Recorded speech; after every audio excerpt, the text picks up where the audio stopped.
is from ISKCON. Their collective input is there in this understanding. So we will go through this pastime.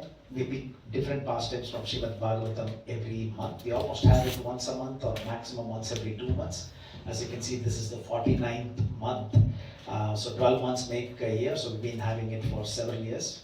Periodically, sometimes we may not have these sessions every so frequently because of the month of Damodar, etc. So that will keep us away from this, but we'll dive back into these deep dive sessions, maximum of at least once every 2 months. So we want you to collectively benefit from this and contribute to our understanding as well. And all of you have got in-depth knowledge, and everybody's got unique perspective. So the only way we can all learn is by you asking the questions, and more importantly, you actually providing everybody with your inputs on what you see here. Okay, so it'll be very easy for you to follow.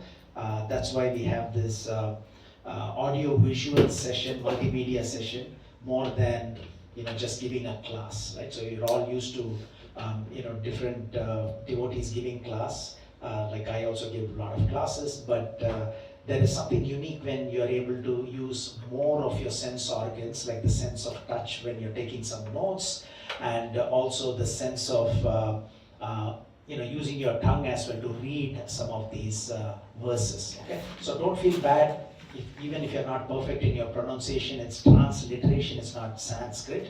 So we have Prabhu here. He's probably going to turn 93 in the next couple of months. So he's been here for almost all the sessions, 49 sessions. I think he's been here for all the 49 sessions. So he's always hyperactive when it comes to sessions like this. So we have some Sanskrit verses for him to participate in as well. Okay. So we are all one big family here. So feel free, feel comfortable. This is done for your benefit. Okay. So we'll get started.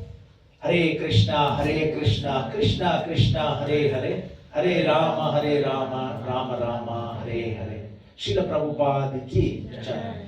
So again, we'd like to warmly welcome each one of you on this little cold day in Toronto. And this is the 49th month of Srimad Bhagavatam's class that we are going to have today on this Saturday. The title of this particular class that we will go through today is From Seer to Sufferer, the Cost of an Uncontrolled Eye.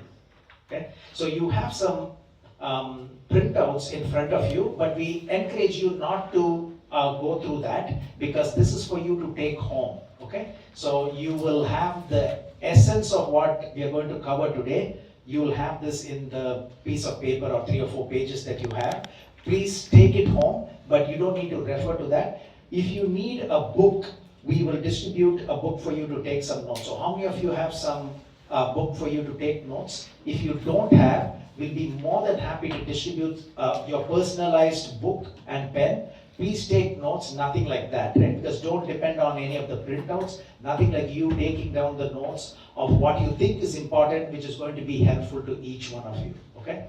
So this is like going back to our school time, college time, right? That's the only way we can learn. How well you did in your exam, how you are able to do that. You're able to take some notes and put your mind to it and exactly what we want. If we have to put our mind to studies, why not for our future life or no life that we are all aiming for, okay? So please take one book, and there are a lot of pens here. If you can distribute the pens for those of you who may not have the pens. Everybody's got a pen? We kindly request you to take some notes, because there's nothing like you taking notes and benefiting from it when you refer to it later on, okay? Thank you. Okay, we'll get started. So we want your cooperation, and that will be achieved when you're able to contribute to today's session, okay? So is light okay? Because you may have to take some notes, right? You guys still able to see the screen? Prabhu's in the back, are you able to see the screen? Yeah. Okay, Mataji, you're able to see the screen? Okay. So here, this is an immersive study of the past time. Some of the slides in the very beginning I repeated so that repetition causes retention. So it's a deep dive study, as I said. It's voluntary and it's absolutely free. Okay, so as you know, it's voluntary and free. And as I mentioned, you'll get a copy of the summary of the pastime, the lessons to be learned. More importantly, that's the whole idea of these, Srimad Bhagavatam that we have. What are the lessons to be learned that you can take away and benefit from these pastimes? And also there'll be a quiz in the end where we'll collectively answer it. We don't put you on the spot or embarrass you by saying, Prabhu, you have to answer this, Mataji, you need to answer this. We collectively answer those questions. And that's also in your printout. And you'll take it home. And the reason we are giving this hard copy for you to take home is next time when anything is asked, down the road, 2 years, 3 years later, all you have to do is to know about this pastime. All you have to do is spend 10 minutes to read this hard copy that you have from beginning to end. There's nothing more that you need to know than what you're going to take away today and what you will follow through here.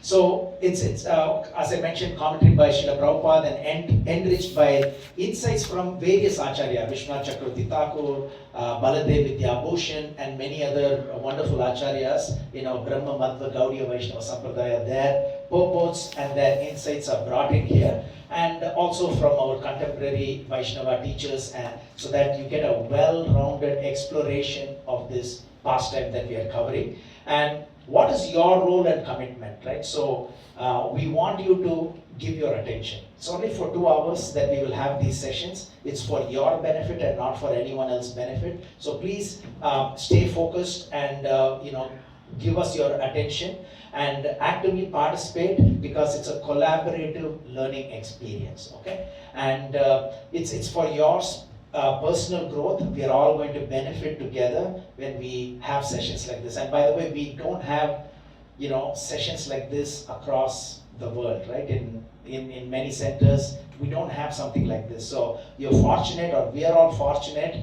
that we are able to do this. And again, it's not just starting and stopping. We've been doing this consistently for several years. So benefit from this, and you'll see at the end of today's session how you will enrich yourself by deeper dive into these presentation.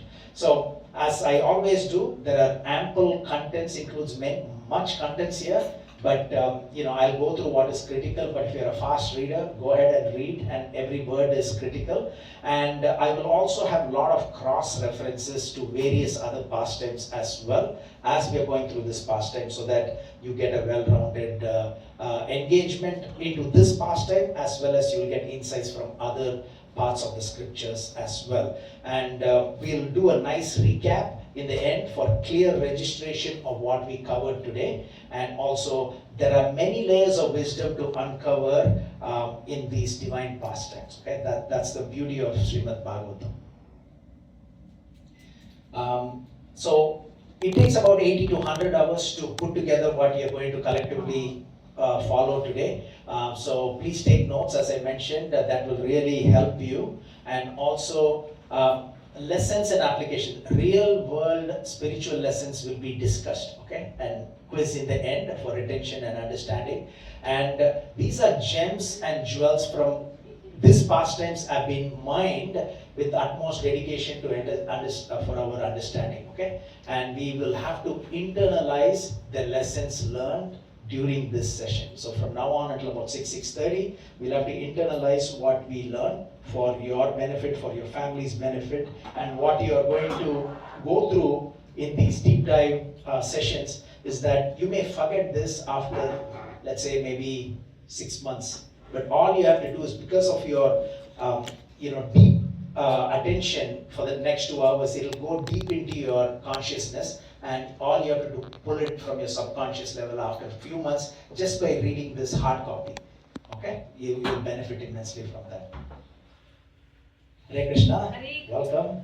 Hare Krishna. So we'd like to welcome devotees who are coming from the West End as well. So we'll chant one Hare Krishna Mahamantra for their efforts as well. Hare Krishna, Krishna Krishna, Hare Hare. Hare Rama, Rama Rama, Hare Hare. So the power of attention, so we want your attention. I put this slide again every time, so that we have the attention. Attention is like light, it illuminates whatever is there. And you all agree, right? Attention builds a relationship. Do you agree with that? Attention builds a relationship, right? Yeah. So if you're talking to me and I look here and there, or maybe I look at my watch, you're giving me something important, but if I look at my watch, that means you're not giving too much attention, right? But if I'm attentively hearing what you're saying, that also builds relationship. So attention to details are important with subject and with the object.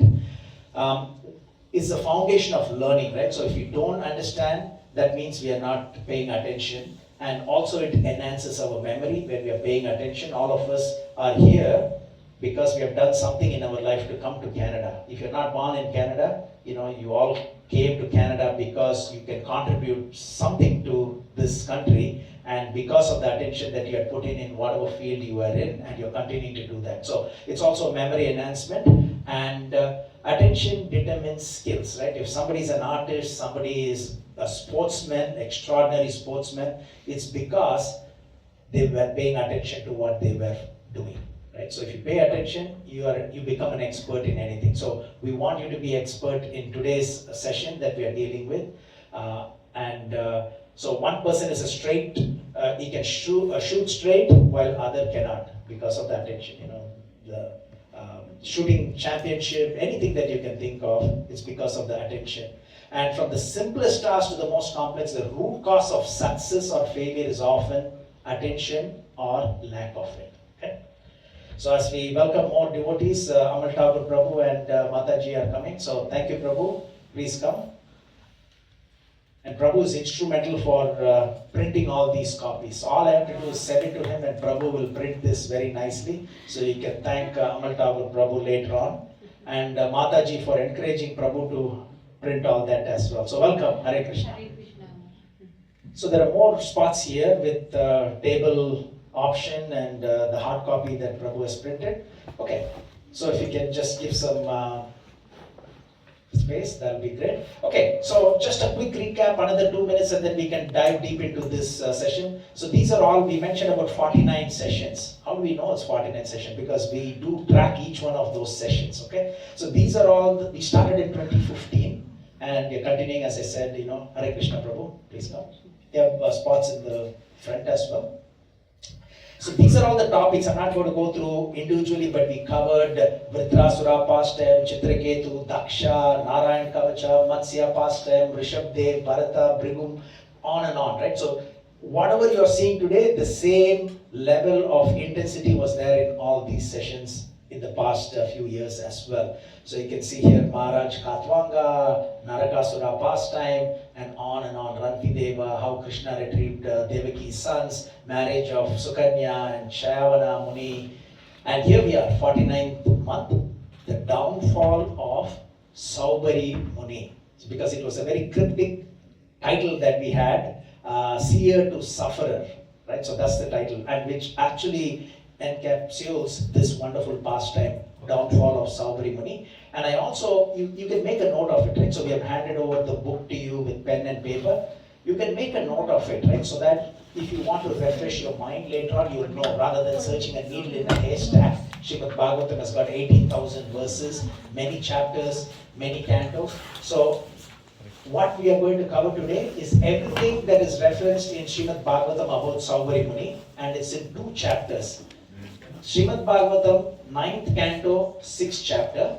Srimad Bhagavatam, 10th canto, 17th chapter. Okay?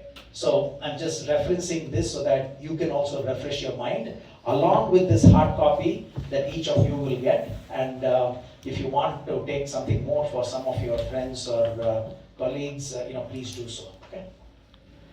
So here we are. So we have already covered, verse by verse, we have covered 3,800 verses plus several other verses out of the 14,094 verses that we have in Srimad Bhagavatam, which equates to 18,000 slokas, right? So we have covered over 27% of Srimad Bhagavatam, but in reality over 70% we have covered. Okay? So hopefully we have some space for everybody. So far we are good, Prabhu. Okay. So again, we'd like to sincerely thank each one of you for giving us your valuable time. We can promise you that you will feel enriched and spiritually energized at the end of today's session. Okay? Again, the success depends on your contribution to how we learn this. Hare Krishna. Okay, so before we get started, as we usually do, we'll chant this Om Namo Bhagavate Vasudevaya 3 times again sincerely. And this mantra, as you know, was given by Narada Muni to Dhruva Maharaj, and it's also part of Narayana Kavacha. And for those of you who have got Shaligram in your house, this is the main mantra that we use to worship Shaligram. Okay? And also it is called as Dwada Shakshara mantra because it contains 12 syllables. How do we know it's 12 syllables? See that? Om Namo Bhagavate Vasudevaya. 12 syllables, right? And also Srimad Bhagavatam begins with this. 18,000 verses or 14,094, whatever you call it, starts off with this Om Namo Bhagavate Vasudevaya. It's also the invocation mantra in the second canto, and it's also the Mula mantra to worship Shaligram Shilas, and also this is the mantra that was given by Narada Muni to Dhruva Maharaj as well, over almost 2 billion years ago. Billion with a B, not million, 2 billion years ago, and eventually Dhruva Maharaj saw Lord Vishnu face to face, and Srila Prabhupada explains that with this mantra we can chant and go back to Vishnu Loka as well. So Hare Krishna Mahamantra, and now we have one more, Om Namo Bhagavate Vasudevaya. This mantra is also part of Narayana Kavacha mantra that was given by Vishwarup to the Devatas over 120,400,000 years ago. So whenever I put some years, for those of you who have any questions, send a note to me. How do you say it is 120? And I love to explain all that. How was this? Narada Muni gave this to Dhruva Maharaj almost 2 billion years ago. I've done all the calculation, and that's why we put here. I'll be very happy to send it to you if you have any questions, depending on which of the 4 yugas, Satya Yuga, which of the Satya Yuga, how many yugas ago, etc. Right? So these are statements of fact. So we'll chant this Om Namo Bhagavate Vasudevaya 3 times. You can close your eyes and then worship the Lord. Om Namo Bhagavate Vasudevaya. Om Namo Bhagavate Vasudevaya. Om Namo Bhagavate Vasudevaya. So when you hear classes, you may not know about all these things, right? So that's why once in a while we like to put this so you know the background of this mantra, how ancient it is, how powerful it is, etc. Before we start, we'll also chant this Narayanam Namaskritya Naram Chaiva Narottamam Devim Saraswati Vyasam Tato Jayam Udirayet. Prabhu, would you be able to recite this? Before reciting this Srimad Bhagavatam, which is the very means of conquest, one should offer respectful obeisances unto the personality of Godhead, Narayana, unto Nar Narayana Rishi, the supermost human being, unto Mother Saraswati, the goddess of learning, and unto Srila Vyasadeva, the author, and to Srila Prabhupada, the translator, commentator, and our spiritual master. Explanation if required. Srila Prabhupada is the Shiksha Guru for all. Shiksha Guru is for all. We have gone through the Shiksha Guru, Diksha Guru, etc. Right? So this is a beautiful verse that we chant before we start any Srimad Bhagavatam classes. Nashta Prayeshva Bhadreshu Nityam Bhagavata Sevaya Bhagavati Uttama Sloke Bhaktir Bhavati Naishtiki. Anybody would like to read this English translation? By regular attendance in classes on the Bhagavatam and rendering of services to the pure devotee, all that is troublesome to the heart is almost completely destroyed, and loving service onto the personality of Godhead, who is praised with transcendental songs, is established as an irrevocable fact. Wonderful. So again, there are some pictures aligning with this wonderful verse.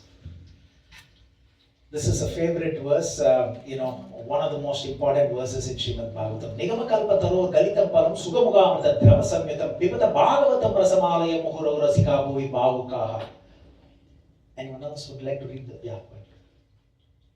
O expert and thoughtful men, relish Srimad Bhagavatam, the mature fruit of the desired tree of Vedic literatures. It emanated from the lips of Srila Shukdev Goswami. Therefore, this fruit has become even more tasteful, although its nectarian juice was already relishable for all, including liberated souls. So including liberated souls. So you'll also read in one of the slides, and you'd have also heard that Chaitanya Mahaprabhu's Lord, who's a combined incarnation of Lord Krishna and Srimati Radharani, who appeared over 500 years ago, was hearing the same Srimad Bhagavatam that all of us are reading for 3 hours every day in near the Tota Gopinath temple. For those of you who've been to Jagannath Puri, near the Tota Gopinath temple, every day 3 hours from Gadadhar Pandit. Okay? And some of the pastimes it is said, like Dhruva Maharaj's pastime, Prahlad Maharaj's pastime, he would say, read the pastime again, read the pastime again. So it said that he heard it over 100 times, these pastimes. So we are just following in the footsteps of these great personalities, and that is why we have these Srimad Bhagavatam classes. So importance of hearing from Srimad Bhagavatam, which is called as Bhagavata Purana. So any Mataji would like to read this? Sri Chaitanya Bhagavatam Madhya Kanda 21-24. One who thinks I understand Srimad Bhagavatam does not actually know the conclusion of Srimad Bhagavatam. So again, it's important, right? So today when I showed Saubari Muni, some of you may have thought, yeah, I think I know this pastime. He was meditating in the water and then later on, right? Hare Krishna Prabhu. So there is no way we can know the length and breadth of Srimad Bhagavatam. Every time, even when somebody gives a class today on the Srimad Bhagavatam Saubari Muni pastime, tomorrow, if another person is giving a pastime, you'll always, hear something new. Have you heard that? It's not the same every time, right? There is just one word, Chaitanya Mahaprabhu explains, one word of Srimad Bhagavatam has got many meanings as well, right? So it will just expand more and more and more. That's why here it says that if somebody thinks that, I understand Srimad Bhagavatam, it's always new, right? It's always incomplete. What we know today and what we are going to hear tomorrow will be new and more. There's a similar verse, similar to this. Maybe another Mataji can read this. Please. One who thinks Sri Chaitanya Bhagavata Antya Khanda 3.514. One who thinks I understand Srimad Bhagavatam does not know the glories of Srimad Bhagavatam. See, I just got these two verses together that almost gives the same meaning, right? So to tell us, don't think that you know. We don't know, right? Like there is always something that we will not know. We will actually learn more and more as we hear more and more. So, any other Prabhu, Ghanshyam Prabhu, can you read this from here? No? One inauspicious. No. No inauspiciousness can enter a house within Srimad Bhagavatam is kept. By worshipping Srimad Bhagavatam, Krishna is worshipped. The reading and hearing of Srimad Bhagavatam awards one devotion is worshipped. Okay? Even if you don't understand the second part of it, right? The first part. No inauspiciousness can enter a house wherein Srimad Bhagavatam is kept. This is one of the reasons why I saw some pictures that Prabhu and others went and distributed books today, right? So one of the advantages in not just, somebody said Bhagavad Gita as it is, right? So you don't get the Bhagavad Gita and keep it in your bookshelf as it is. It's not meant to be as it is there, but to internalize the contents and practically demonstrate it, right, by acting on the contents of it. So similarly, if you have Srimad Bhagavatam just by itself, it's like, you have that, all these sportsmen wear the helmet and the pads and the gloves when they play IPL matches are going on in cricket, right? You don't see anybody just going without a helmet, right? So this is the protection, right? So we live in a world where there is onslaught from all angles, right? So here it is said, no inauspiciousness can enter a house where Srimad Bhagavatam is kept. Okay. So again, this is from the scripture, we're not making this up, right? So this is from Chaitanya Bhagavat by Vrindavan Das Thakur, and it says that if you keep Srimad Bhagavatam as a hard copy, and again, the intent is not just keeping that for protection, but for you to read and internalize and change our life before we, end this world. So the flow of Srimad Bhagavatam, there are many speakers within Srimad Bhagavatam, Maitreya Muni and many others as well, but these are the general flows of Srimad Bhagavatam. Lord Krishna gave this to Lord Brahma through 4 critical, come bro, please come, don't, I stopped biting, please come, nobody wants to come and sit down here. So, Srimad Bhagavatam started out with 4 verses, key verses. 2.9.33 to 36. I didn't see anybody writing this down. This is important. Srimad Bhagavatam started off with these 4 verses. Canto 2, chapter 9, verse 33 to 36. Okay, so Srimad Bhagavatam started off with these 4 verses. So it was given by Lord Krishna to Lord Brahma, then Lord Brahma to his son Narada Muni, and then Narada Muni to his disciple Vyasadeva, and then his disciple Vyasadeva to his son Sukdev Goswami, Sukdev Goswami to his disciple Maharaj Parikshit, as well as then Suta Goswami gave to all the sages in the Naimisharanya forest, and Suta Goswami to the sages in Naimisharanya forest, headed by Shaunaka Rishi. But all that will be not useful to us if it was not given by Srila Prabhupada to us again. And then Srila Prabhupada to us through Srimad Bhagavatam books and lectures that we have today. So whatever we are hearing and knowing about Srimad Bhagavatam is only because of Srila Prabhupada's effort. So Srila Prabhupada the key. Yeah. So this is a nice little summary of the flow of Srimad Bhagavatam. So we are here to please the Lord, okay? So, can we not spend these 2 hours to please the Lord? This is nothing. There are some, I took some extreme examples, so maybe we'll get you to Prabhu read the first one, Prachetas. Prachetas worshipped the Lord by chanting the Rudra Gita for 10,000 years to please the Lord. We don't have that life, right? So we have probably 80 years, 85 years. So all we are asking is once a month, twice a month, this deep dive 2 to 2.5 hours, right? That will really please the Lord. Okay. Anyone else? Second person? Prabhu, can anybody read? Anybody who didn't read? When you read, we are going to hear from you, so you get the benefit.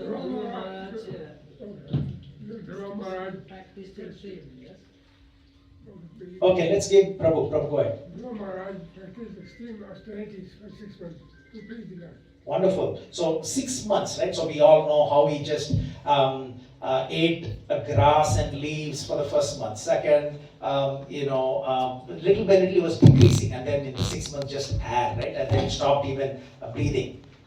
Anyone else? Chaitanya Mahaprabhu heard Srimad Bhagavatam every for 3 hours from Gadadhar Pandit in Jagannath Puri. Jagannath Puri, 3 hours every day. God himself is hearing, right? Haridas Thakur spent almost 22 hours a day to please the Lord. Yeah, how did he please the Lord?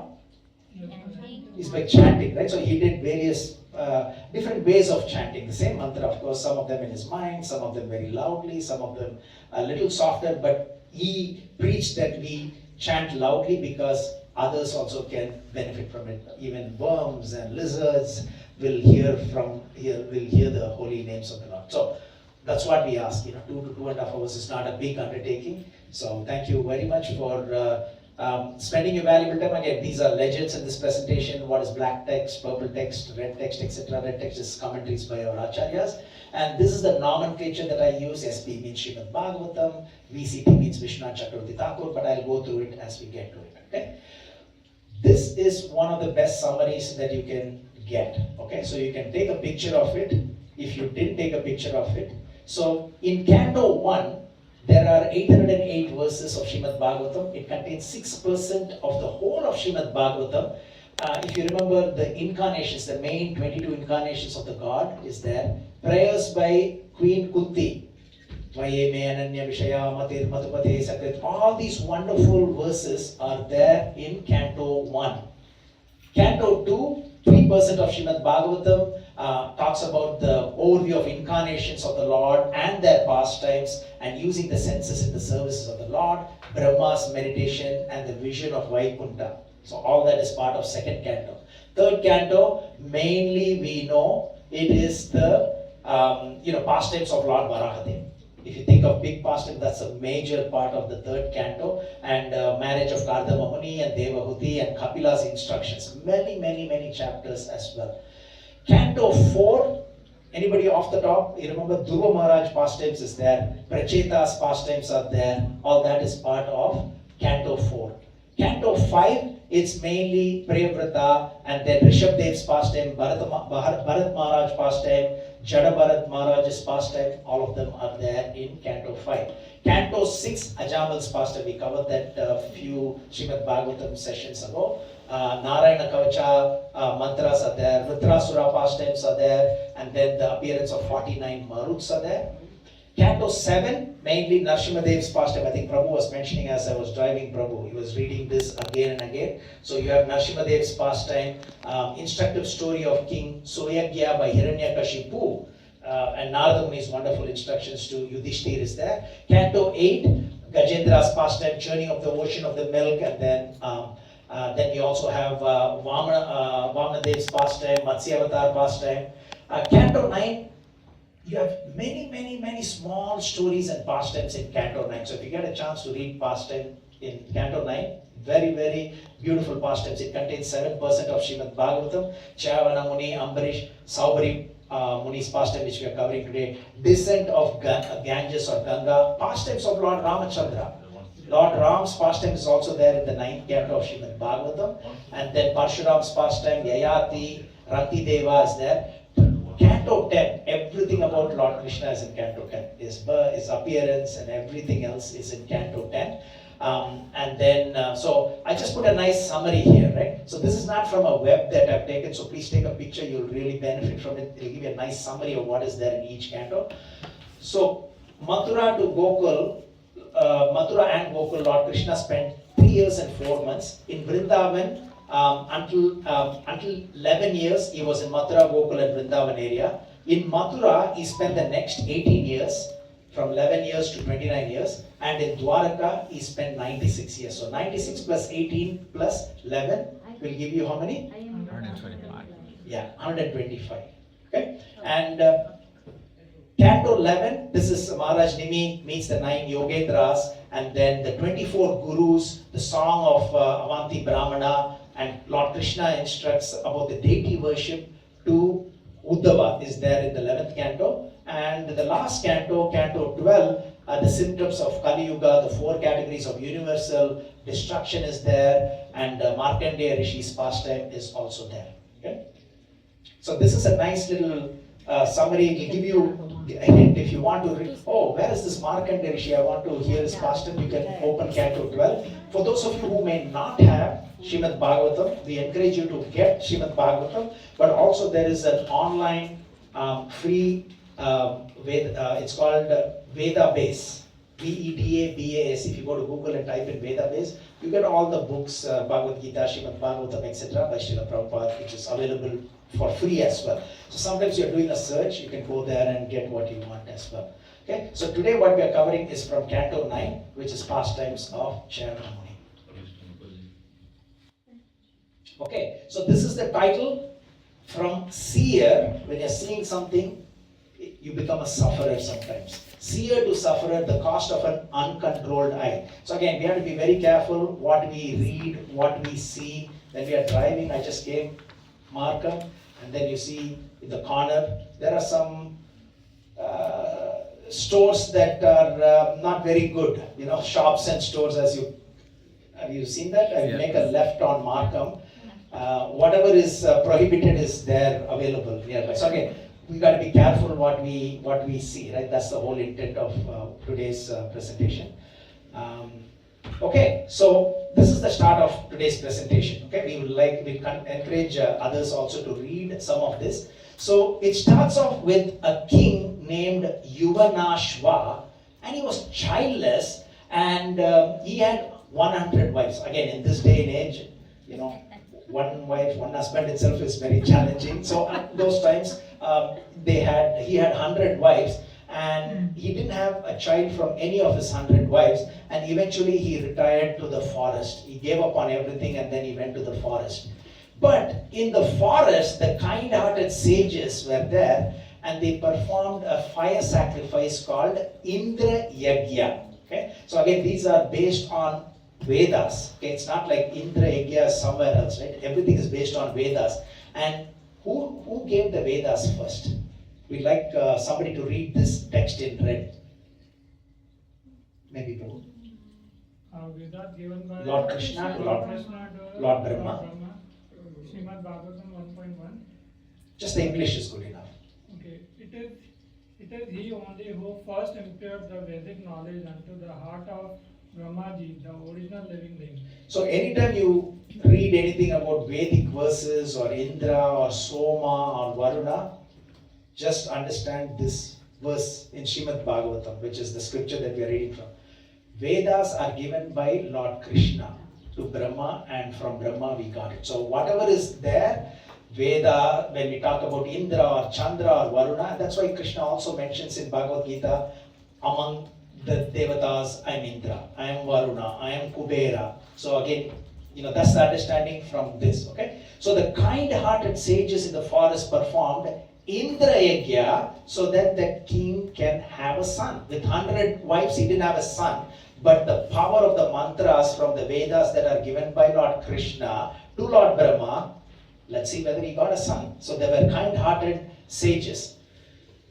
So they did a yajna, and for those of you who have seen the fire sacrifice, Dhir Nitai knows, Govindadas Prabhu knows, you'll always have a let's say, yajna kund is there, but also kalash.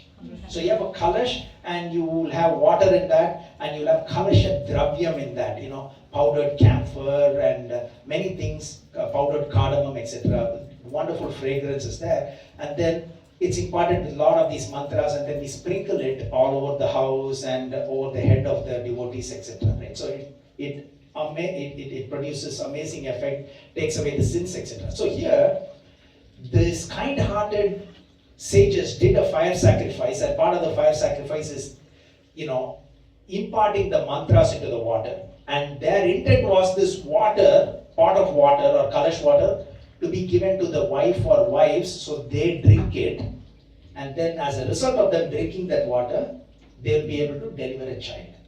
That was the intent.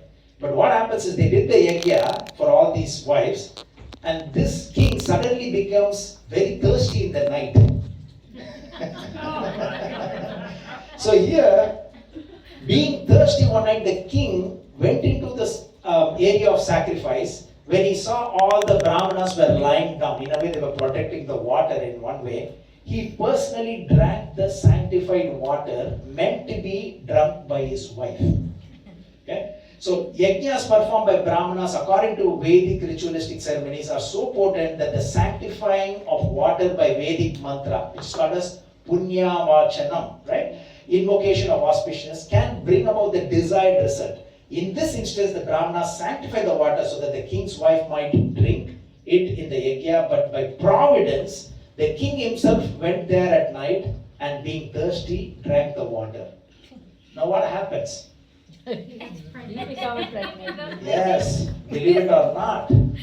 So, and I just wanted to, I brought this verse from Rig Veda because it is said they performed Indra Yajna. So why is it Srimad Bhagavatam? If it is something about Devata, why is that? So that is why we wanted to make everybody understand this is a wonderful verse from Rig Veda.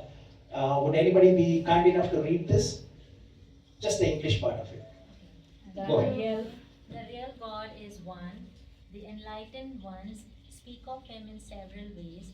God is divine, the supreme protector and graceful sentient, the universal soul. They call him Indra, the almighty, the universal friend Mitra, Varuna, the most acceptable and obliterator of sins.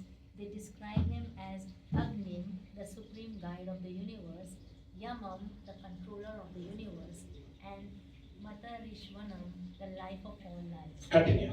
So in other words, Indra, Agni, Yama, Suparna, Garutman and others are different epithets for one and the same God, though not exclusively, as the same words signify other entities too in different contexts. All doubts about the correctness of the unequivocal statement and the Vedas uphold only monotheism and not polytheism are set at rest. Yeah, so usually it's stated, Hinduism is polytheism, right? But it is not polytheism. It is monotheism. You can say it is many features of one divine, right? So it is said that Lord Krishna's body includes every other devata as well, right? So different aspects of the Lord. So you can say eyes are called as, let's say, Indra. Hands are called as Garutman, etc. So it is one aspect. So in that way, we understand this Indra Yagya that is done, because it's in Srimad Bhagavatam, that's how we read that, right? Okay, so this is actually a story, it's actually a very prehistoric story, even in the Chinese culture, you can see this, right? So this is the pregnant king, so he becomes pregnant actually. So the Brahmanas understood the king was inspired to drink the sanctified water only by Lord's power, right? How can a man deliver a child? It's just beyond what we can think of. It has actually happened, and then it is there in other cultures as well, right? So here, the power of providence is real power. No one can counteract the power of the Supreme. In this way, they offered their respectful obeisance. They didn't get angry and shout at the king, "What's wrong with you? Can you not drink water from somewhere else? This is, we did this for your wives to get pregnant. You know that we told you why we are doing this here, and you quietly go and drink this." He could not, suppress that urge of his thirst. So it was all meant to be that way. Now, thereafter, in due course of time, a son with all good symptoms of a powerful king came forth from the lower right-hand side of King Yuvanashva's abdomen. From the lower right-hand side of a man, a son was born, and his name was Mandata. Man means gentle, Data means ruler, hence Mandata means Gentle ruler. why I'm asking you to say this, because we have a quiz in the end. These are all important questions that will be asked, right? So Mandata means a gentle ruler of the whole world. Now, this baby started crying. When the mother delivers the baby, the mother will give the milk. He's a man. The baby is crying, what we'll do? So then Indra, see how, because the Indra Yagya was made, Indra puts his index finger. So the baby cried so much for milk, and who will take care of this baby? So do not cry, Indra said. He put his index finger in the baby's mouth and said, "You may drink." What a fortunate baby, right? So, in one way you can see, why would, how is it possible for Indra to give the milk to the baby through the finger? How does Krishna eat our offering? All of you offer, most of you offer, right? He eats with his eyes, right? If he eats with his mouth, you cook, everything is gone. What are you going to do? How do you mix it with anything else? So he eats with his eyes. So for divine personalities, it's very common. So here, Indra feeds the baby with his index finger. Okay. So certain things will be difficult for us to understand, but you need to know that we may not have that capability to understand certain things because of our limited consciousness, right? But that's why Srimad Bhagavatam is there. So we'll extract what we need to know.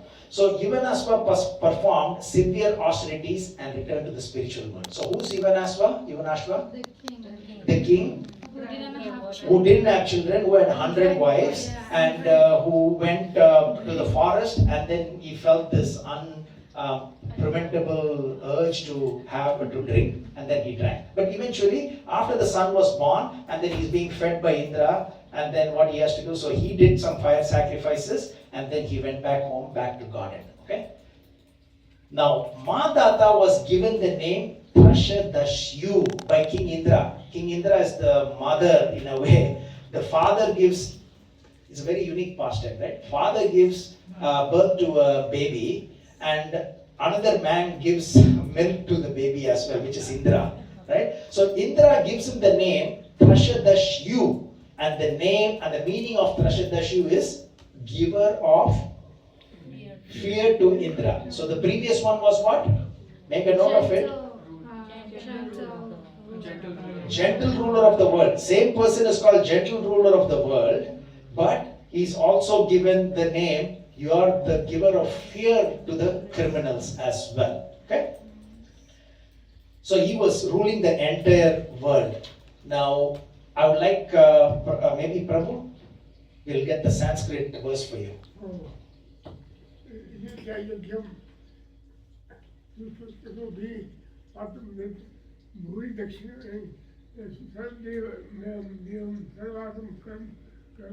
Atindriyam.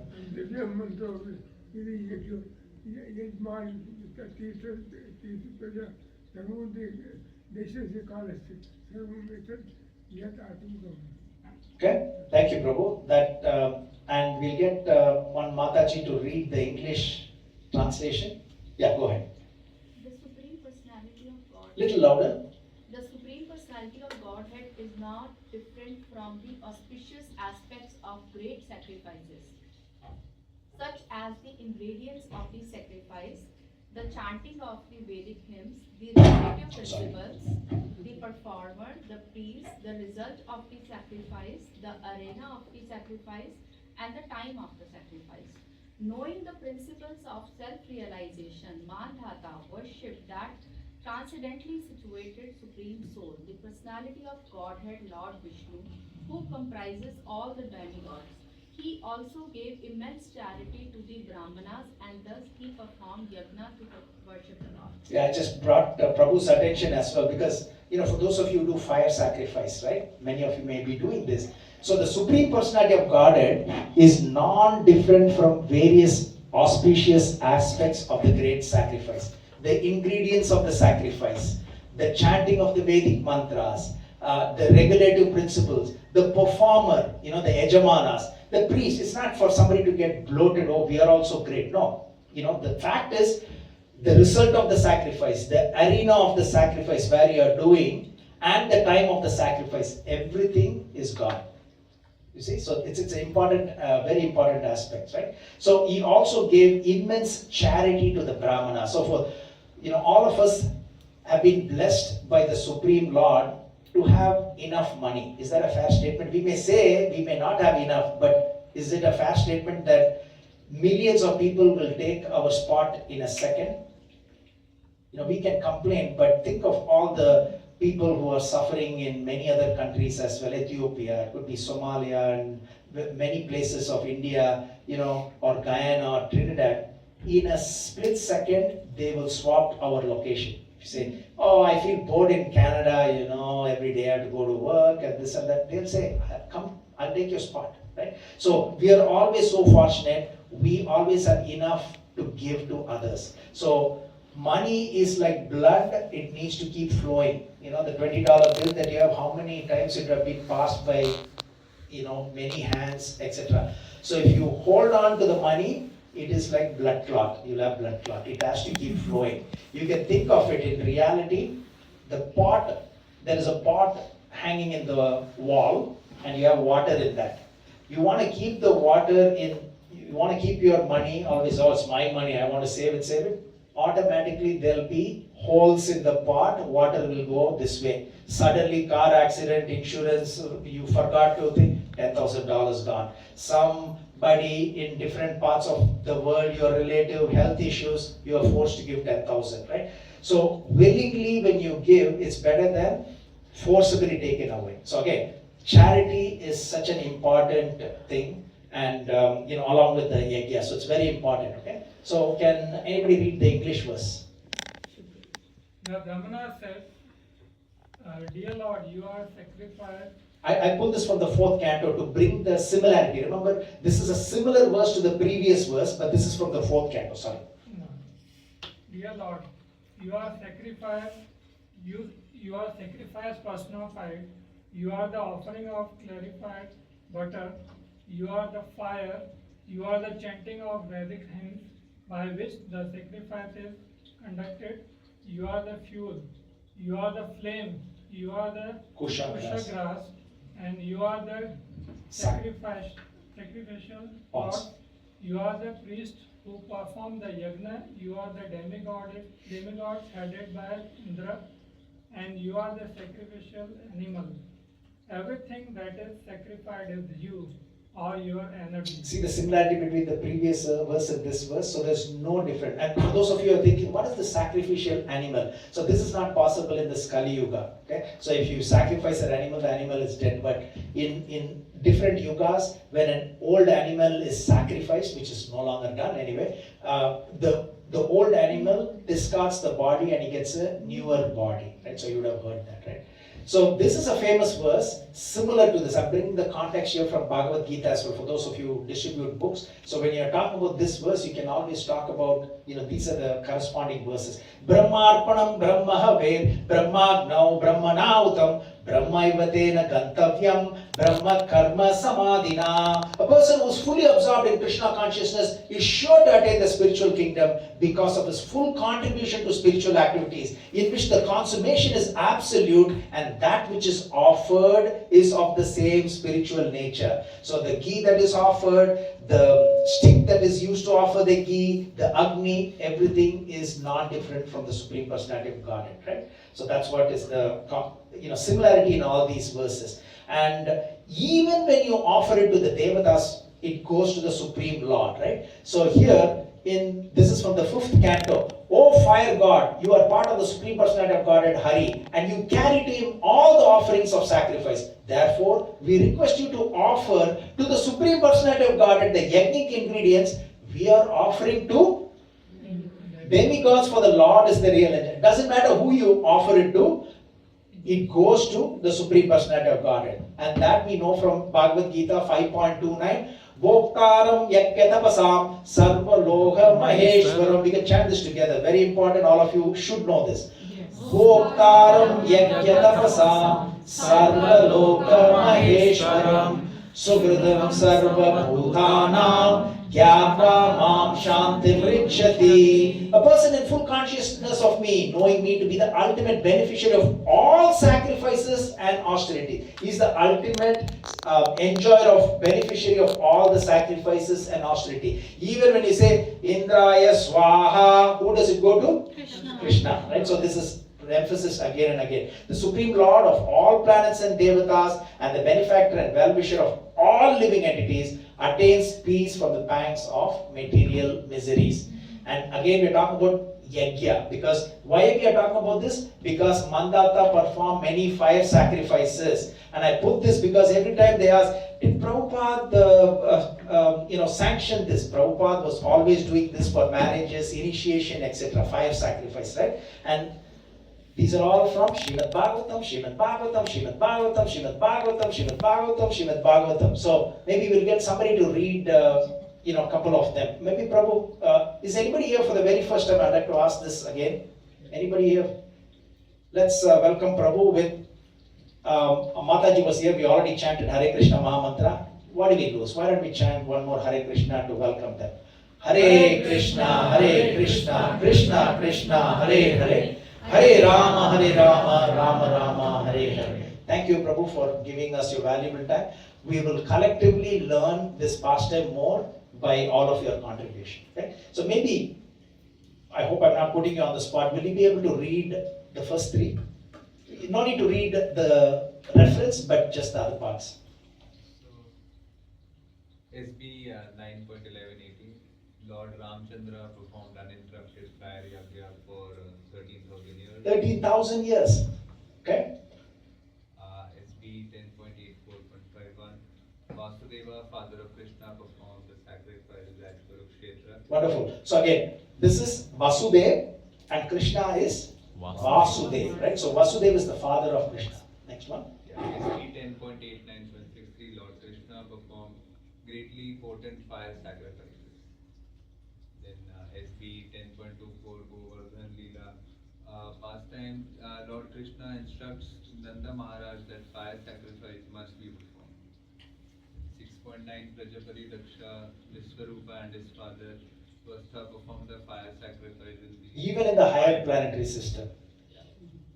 9.20, sage Vishwamitra and then his grandson Maharaja Bharata, the son of Dusmanta, Shakuntala, daughter of Vishwamitra, performed wonderful fire yajna that we read from Mahabharata and SP respectively.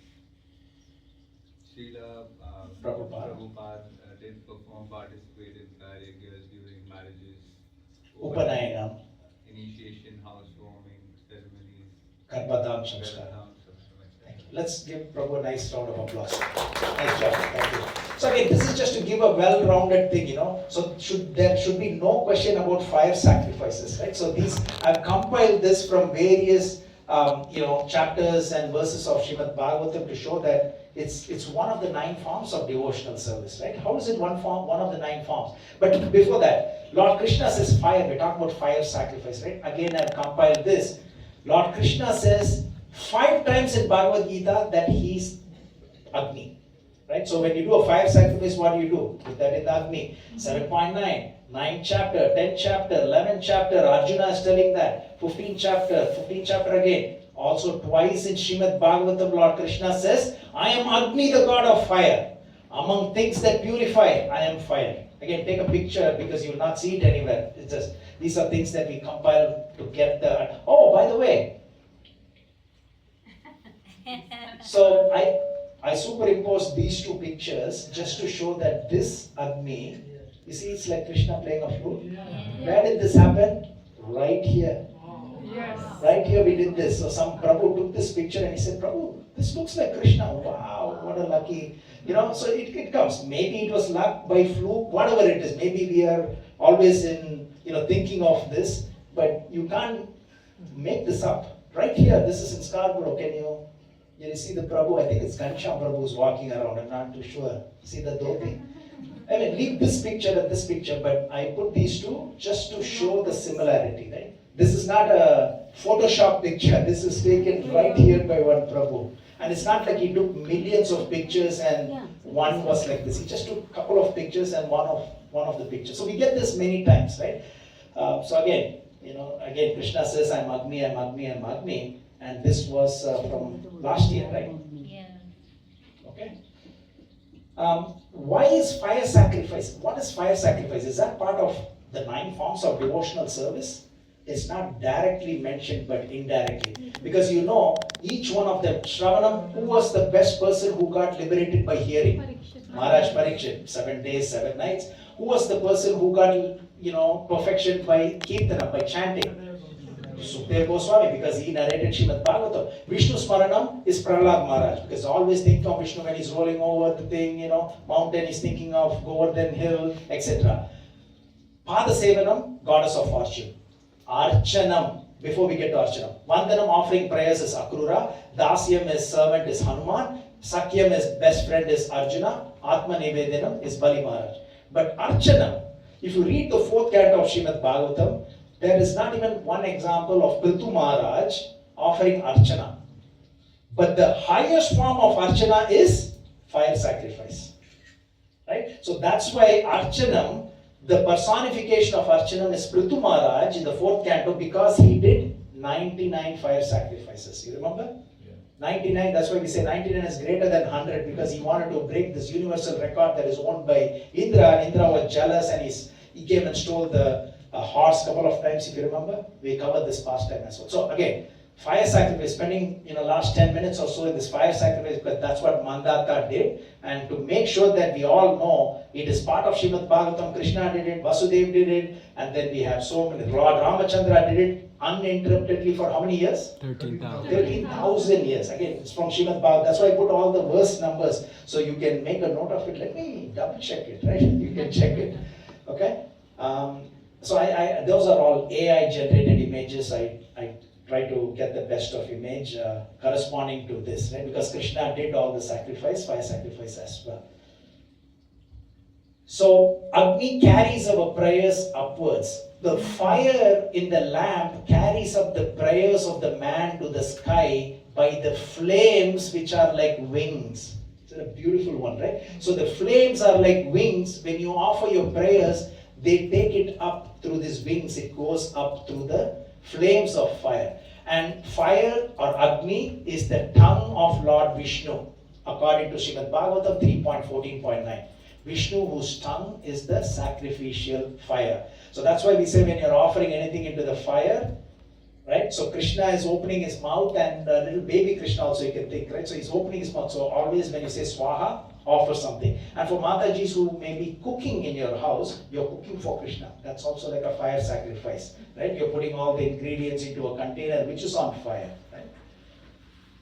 Okay, so very quickly I'm going to go with second part of it. He did all the fire sacrifice, but he also gave a lot of charity, right? We also said charity is very important. So in Bhagavad Gita 17th chapter, verses 20 to 20 talks about the pure charity, passionate charity, ignorant charity, etc. Vedas also talks about it. When you give charity, it leads to prosperity and happiness. See, when Prabhu came, when he came, the first thing he did is, he gave an envelope of $100 for Dravid Prabhu. Okay? every time he gives money, he's a he's a brahmachari in where is this, which part? San Diego, right? He gives wonderful classes. He comes here. First thing he gives is, Prabhu, can you please make sure when you go to San Diego, give it to. This is what you call charity. He's not asking. He doesn't need to give. He's 93 years old. I'm just giving you an example, real life example, right? So it clearly says, Hare Krishna, Dravid Maharaj, thank you, right? So this is an example of charity in pure consciousness, right? He doesn't need to give at all, right? He doesn't even know him, nor Prabhu knows him. Anyway, so here it leads to prosperity and happiness. I've provided some verses, we don't have time to go through this. Giving with the right intention. The Vedas highlight that the intention behind giving is as important as the act of charity itself. True charity should be performed selflessly without pride or expecting reward. Is he giving this $100 for anything in return? As I said, he doesn't even know him. He doesn't come here anymore. He doesn't go here, and he gives this, right? This is a clear example. What more do you want? And I put the references from Yajurveda, etc., right? The Vedas prescribe that charity should be directed towards those who need it most and those who uplift the society. Okay? That is preferable. The Vedas describe dana or charity as a way of cleansing sins and negative karma. It acts as a spiritual purifier, freeing individuals from material attachments. Again, I'm saying this, whenever you get an opportunity to give your money for some noble cause, don't hold back. Okay? Don't hold back. The more you give, more you get. Okay? You would have experienced this. Just let go. Let go. You didn't bring anything when we were born. How many of you, when you were a baby, came with money in your hand? We didn't even have a cloth to wear, right? And when we are going, what are you going to take? You will wear a cloth because somebody has put something. And what we are going to wear? What we are going to take? Nothing, right? You can't say to Yamarajus, Yamaduta, 3 of you came, we saw it in Ajamil Pastor, 3 of them will come. So can you bribe them and say, 4 bags are there full of money, you take 1 bag, where are they going to accept? I have a lot of Thailand bahts in my house, the currency is bahts. Can it be of any use here? No. So we didn't bring anything, we are not going to take anything when we go. So give, whenever you get an opportunity, give. Okay? Vedic wisdom teaches that wealth and material possessions are temporary, but the act of giving creates eternal merit. Okay? So it gives eternal merit. It's like you get in future interest in future lifetime for what you give now, right? So charity is a sacred duty that aligns with the cosmic order. Giving brings divine blessing, prosperity, spiritual merit. True charity is selfless without expectation. Helping the poor, hungry, righteous beings is the highest form of giving. This is from Vedas, okay? Charity purifies karma and leads to spiritual liberation. Wealth is temporary, but acts of charity creates eternal merit. Yajnas and rituals are incomplete without charity. Okay?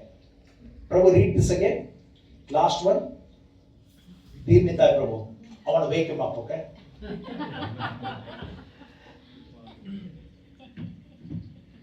Yajnas and rituals are incomplete without charity. Without charity. It's very important. So even in India, I've seen some priests come and do something. They say, wow, I see the priest now riding a new bike. So what? Some politicians driving Lamborghini. Why would a priest not get a new thing? He's learned. So give whenever you can, give. Okay? Hare Krishna, Mother. Okay, so Mandata ruled the entire. By the way, who's Mandata? I want to get back to the past time. Mandata's father was Yuvanashva. Very good. Yuvanashva had how many wives? 100. Did they have children? No. So they went to the forest, and then the sages were sympathetic and they did a yajna, and the pot of water was drunk by Yuvanashva, and he delivered a child from the right lower right hand side of his abdomen. Okay, so far we are good. And this son Mandata, and his other name was starting with P. Trashadashu. That means he gives fear to the criminals. Yes. So here, wherever the sun was rising and wherever the sun set, it was meant to be for, I think, British Empire also they say that, right? But here, he ruled the entire world. Okay? So Mandata ruled the entire world. Now, so I put this together. Please take a picture. This will save you a lot of time. Okay? So, summary. King Yuvanashva plus 100 queens had 0 children. Now, Indra Yagya was performed by the sages in the forest so the king may get a son. Yuvanashva, due to unavoidable thirst, drinks the sanctified water meant for the queens. From the lower right hand side, Yuvanashva's abdomen, King Mandata appeared. King Mandata was also called as Trishadasyu, and he married a queen called Bindumati, and they had 3 sons and 50 daughters. The 3 sons were Purukutsa, and some of you may have known, right? So in other pastimes we know that he went to Nagaloka, subterranean realms, and defeated the Gandharvas, and he married Narmada, the river goddess. That's a personality. Ambarish, all of you should know. So maybe who can give us a 30-second elevator information on Ambarish without seeing this? Anybody? On Ekadashi. Yeah, very good. Yeah, on Ekadashi.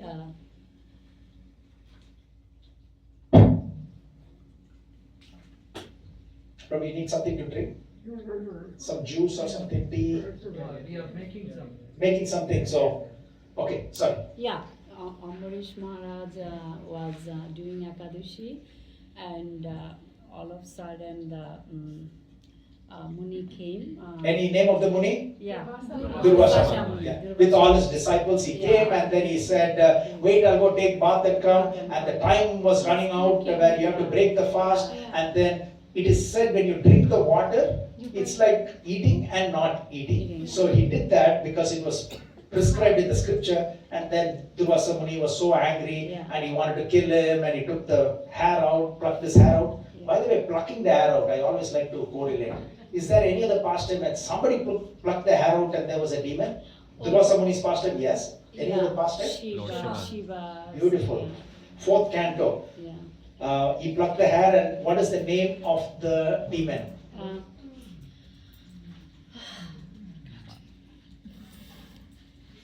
I drew a blank as well, by the way. We will get to that, okay? So he actually killed Daksha. What he did was he killed Daksha's head, and Swaha was the head. Rudra's name of Shiva. Prabhu, No. have some. He got the boon from Shiva. He was created by Shiva when Lord Shiva plucked the hair, and it starts with V. Somebody check it in 4th canto. No. Okay, we'll get to that. So Ambarish is famous for that, and Muchukunda from the 10th canto, he fought for the Devatas, and then he got a boon. I want to just sleep. Sometimes we also feel like that, working for 2 days. I just want to sleep. That's the greatest blessing. So he got the boon and he was sleeping in the cave. Veerabhadra, yes, Veerabhadra. Veerabhadra is the one.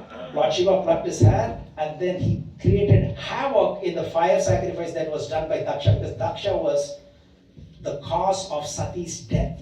Sati is his own daughter, right?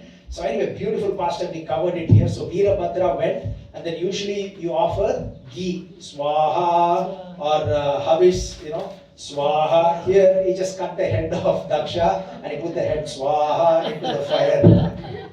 So here Muchukunda was a warrior who fought for the Devatas, and the boon that he got was, think, he could have asked for anything. Kingdom, long life. What is your boon? I want to just go and sleep undisturbed. And he was given, and it was also, predetermined by Lord Krishna, right? So he was sleeping, and then we know that this great Kalyavana with 30 million barbaric soldiers came, and then he was trying to chase Krishna. Krishna pretended to run, and he chased him, and Krishna went into the cave, and then he went and stood close to this Muchukunda who was sleeping. And this Kalyavana comes, and he thinks that in the darkness, he thinks the person who's sleeping is actually Krishna. He's pretending to be avoiding him. So he kicked him, and then this person woke up, Muchukunda. The boon was not just to sleep, and anybody who disturbs his sleep when he opens his eyes, they'll get burned. So Krishna arranged it in such a way so that Muchukunda gets the benefit, he looks at this Kalyavana and he burns instantly. So that is another wonderful son, Muchukunda. And he had 50 daughters. And these 50 daughters, why I brought that up in this nice pictorial format is, the 50 daughters got married to Saubari Muni, and you'll see that. Okay? So Saubari, this is the second part. So first part was talking about this Yuvanashva, Mandata, and now we are getting into the crux of this pastime very quickly. So Saubari Muni was engaged in austerity, not in the bank of, we all go to Yamuna, Ganga, right? I went to the Ganges in Gangotri as well. So you chant in the shores of Ganga and you keep chanting mantras. No, he thought, I'm always getting distracted. When I'm driving, I'm seeing billboard which is very attractive. I'm just making this up, okay? So Saubari Muni didn't want these material distractions to distract him from his spiritual activity. So he said, I'm not even just going to chant or meditate in the shores of Yamuna. He had the mystical power. So he went deep into the waters of Yamuna so that there is absolutely no distraction. Everybody follows? He was meditating within the waters, so there is no billboard, there is no TV, there is no radio, there is no internet, nobody is ringing the door, no distraction. And guess what happened? Okay?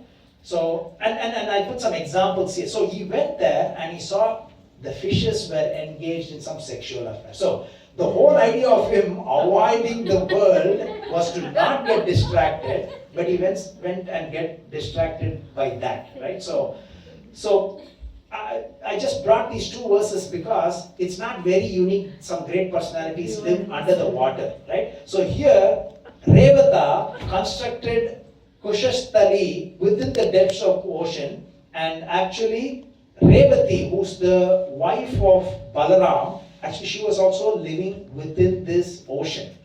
So there are great personalities who are always living within the ocean, not necessarily within, like it's a submarine, right? When you say there is a kingdom within the ocean, it could be like a submarine within the ocean, but still it's not within the water. But just to bring you a couple of examples here, okay? So Revati, Lord Balaram's consort grandfather, Revata had a kingdom within the depth of ocean. Just to connect it, that great personalities were under the water, okay? So Saubari Rishi was engaged in austerity, but then he saw these two fishes, and then he came out of the river with a desire to get married. Okay? So what does he do? Where does he get a girl to get married? He's in Mathura area, because where is this river? Yamuna, Mathura area. So the king who ruled the entire world, and especially Mathura, was Mandata, because he ruled. So he goes directly to the highest person, not looking for some women, hey, can you get married? He goes straight to the king and he says, I'm Saubari Muni, I want to get married. And all of you have taken some bath in tub at some point when you're young or your child, or in a swimming pool. When you take bath in the swimming pool for 1 hour, 2 hours, what happens to your skin? Little wrinkled, right? You see that? The skin will get wrinkled if you're spending too much time in the water. This Saubari Muni was spending years and years underneath the water. So how handsome he would have been? Not at all, right? He's a spiritual person, but his looks are not good at all. And now he's asking the king, by the way, king, he's the highest authority, the ruler of the world. I want to get married to one of your daughters. So he goes and approaches, and his king is looking at him. He's scared of his power. But what sort of looks you have? None of my daughters will want to get married, right? So he goes and, so he gets attracted to fulfill his desires. He said, I want to get married. So the king says in a very beautiful way, "Oh Brahmana, any of my daughters may accept any husband according to her personal decision." In a way, he's saying no, but he's not saying no. He's saying if my daughters want to get married, whomsoever they want to get married is their wish. Yeah. So the Saubari Muni understood that there is a problem. It's not like he's saying, please, yes, of course I will get you married to all my 50 daughters or one of my 50 daughters because you look so handsome. No. So according to Vishwanath Chakravarti Thakur, Mandata was the king of Mathura, Saubari Muni was engaged in austerity while submerged deep within the river Yamuna, and therefore Mandata indirectly refused the sage, saying it's a personal selection choice of each one of his daughters. Right? That's the best thing that the father can do, right? He cannot force his daughter to get married to somebody who's like really weak and old, etc. Meditation underwater. I'm bringing one more. As I said, I'll be bringing a lot of cross-reference. Maybe can somebody read this? Yeah, the Prachetas Prachetas? lived underwater for 10,000 years chanting the Rudra Gita that was taught to them by Lord Shiv. In the end of their austerity, the 8-armed Lord Narayan appeared before them and blessed them. And again, Saubharimuni was engaged in austerity within the water. So within the water, we have more examples. Revati's grandfather had a kingdom. We had Prachetas chanting the Rudra Gita. So I think we did this fire sacrifice in Toronto temple as well, right? Yeah. We did that. It's beautiful set of prayers from the 4th canto of Srimad Bhagavatam, 4.24. Beautiful verses, Rudra Gita. So they chanted it for 10,000 years under the water. So you can chant that too at your home. So for those of you who are interested, send me a quick message. I'll send you the verses. I mean, you can pull it from Srimad Bhagavatam, but instead of you spending time, I'll give you the exact verse numbers. Just read the transliteration and the English verses. It's for offering to Lord Shiva? No, it's the mantra that is given by Lord Shiva to please Lord Krishna.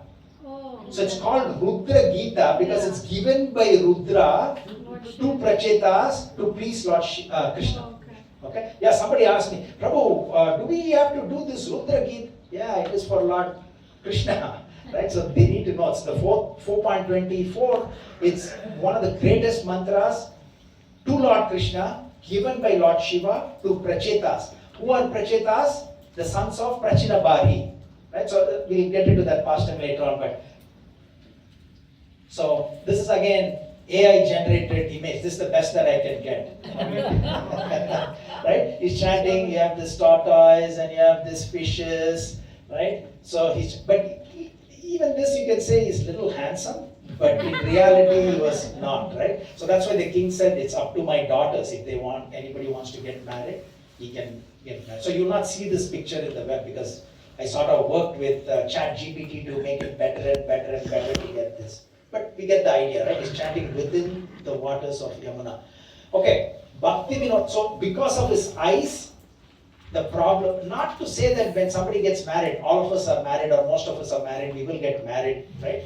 It's not, but he had already progressed in a different path, so it was like a fall down for him. Getting married is not a problem if you have the Grihastha ashram, but he was in the sannyasi ashram, and after many, many years, he made a U-turn and then he lost some valuable time, right? So Bhakti Vinod Thakur says, any of the 5 senses, eyes, ears, tongue, feeling of touch, nose and mind, the leader, if they are not engaged in God consciousness, they turn into our enemies.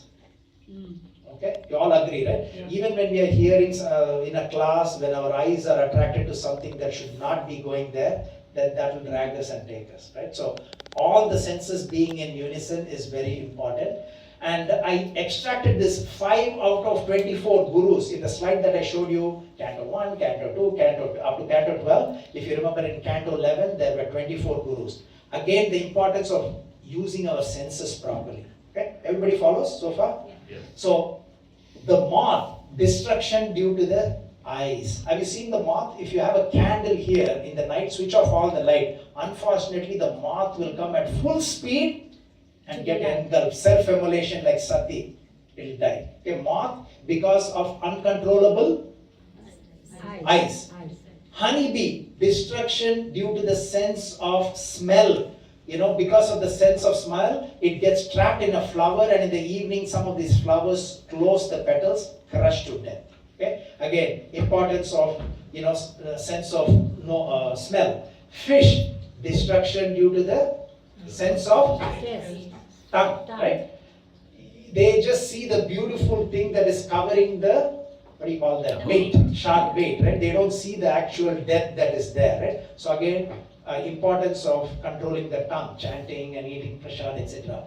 Insatiable tongue, the tongue is the most difficult to control, right? Fish sees the bait and not the sharp hook underneath. Bhagavad Gita 17.50, austerity of tongue, chanting, eating prasad, and speak the truth, read the scriptures. That's what is the intent of the tongue. Param drishtva nivardate, higher taste means the lower taste goes away. Beer, destruction due to the sense of hearing. Okay, so this is the the Muni that pastimes there. When hunters play a flute or other musical instrument, the deer actually gets attracted to that and they will catch that. Deer also falls prey to the eyes. They say deer in front of the headlight, right? Elephant, destruction due to sense of touch. Using a female elephant, male is lured into the pit, deep well, and then after that, unfortunately, is in Toronto Zoo, Pattaya Zoo, etc. Right? So again, these are examples that tells us the importance of controlling our senses. So here, Saubhari Muni was not able to control the sense of eyes, right? So how do we use the eyes? Again, all of us are using it in many ways like this. So we're going to get somebody to read it. Who did not read it? This is a beautiful verse from 9th canto, 4th chapter, 18 to 20. You get the benefit when you read. Please go ahead. You can read from Maharaj Ambarish always. Maharaja Ambarisha always engaged his mind in meditating upon the lotus feet of Krishna. His words in describing the glories of the Lord, his hands in cleansing the Lord's temple, and his ears in hearing the words spoken by Krishna or about Krishna. He engaged his eyes in seeing the deity of Krishna, Krishna temples and Krishna places like Mathura and Vrindavana. He engaged his sense of touch in touching the bodies of the Lord's devotees. He engaged his sense of smell in smelling the fragrance of tulsi offered to the Lord. And he engaged his tongue in tasting the Lord's prasada. He engaged his legs in walking to the holy places and temples of the Lord, his head in bowing down before the Lord, and all his desires in serving the Lord 24 hours a day. Indeed, Maharaja Ambarisha never desired anything for his own sense gratification. He engaged all his senses in the devotional service in various engagements related to the Lord, and this is the way to increase attachment for the Lord and be completely free from all material desires. Wonderful. Let's put our hands together. Wonderfully there. Thank you. Very clear. Very nice. So, how to use the eyes in devotional service? Again, I'm bringing it from 9th canto, different chapters. Okay. Maharaj Ambarish engaged his eyes, as Mother just read, right? In seeing the deity of Krishna, Krishna's temples, Krishna's places like Mathura and Vrindavan. Now, eyes when not used in devotional service are like eyes on the peacock plumes. Have you seen peacock plumes? Yeah. There are eyes in the peacock, let's say feather, you call it feather. Yeah, right? yeah, yeah. You've seen the eye, they say eye is there. Can that eye see anything? No. It's useless, it just looks nice. So, this is the peacock eye and this is our real eye. So if the eye is not used in devotional service, it is said it is like the eye of the peacock. It sort of looks good from outside, but it's useless. So here, one look, I put some heading there, right? One look, lifelong consequences. The eyes are windows or it can be traps. Okay, so be careful, it says. Where the eyes wander, the mind follows. Both Ajamil and Saubhari Muni's downfalls began not with action but with vision. Everybody agrees? Yeah. It starts off with vision, no action. Just starts off with because vision automatically becomes action because of the mind. So these pastimes, these are the significant lessons to be learned for us, right? You remember we covered this couple of Srimad Bhagavatam classes ago. So he was seeing something that sort of should not be seen. He saw and he got attracted and then he got married to the same person. He had 10 children and then later on he called Narayan and then he got the second chance, right? But because of uncontrolled, His eyes. because of uncontrolled His eyes. eyes, again, eyes, what you see, then it becomes your desire based on the mind. Again, that's an AI generated picture just to show you what had happened here. So spiritual knowledge, if all of you say, yeah, I've read Srimad Bhagavatam, I know, no, spiritual knowledge is not immunity. Okay? So knowledge without control is incomplete. Don't just avoid the world, learn to see it correctly. Okay? So you cannot just avoid, because once you go somewhere else, you wanted to avoid the world, you went underneath the water, such an insignificant thing sort of triggered all these dormant desires that he had. So that's the lessons to be learned for us. So Ajamil's fall due to uncontrolled eyes. A single scene that ignited the desire, and what followed was years of sinful actions. Okay? Sauvarimani's fall due to uncontrolled eyes. A single scene that ignited his desire and dismantled his years of tapas or sacrifice. Right? So I took this from 2.67 for the benefit of Prabhu. So Prabhu, if you can read the Sanskrit.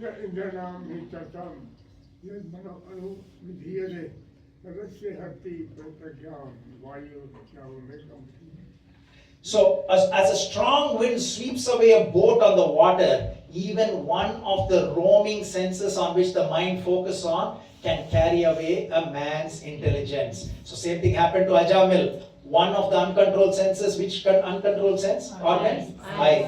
For Sauvarimani, which one of the uncontrolled sense organ? Eye. Because of that, they went through this.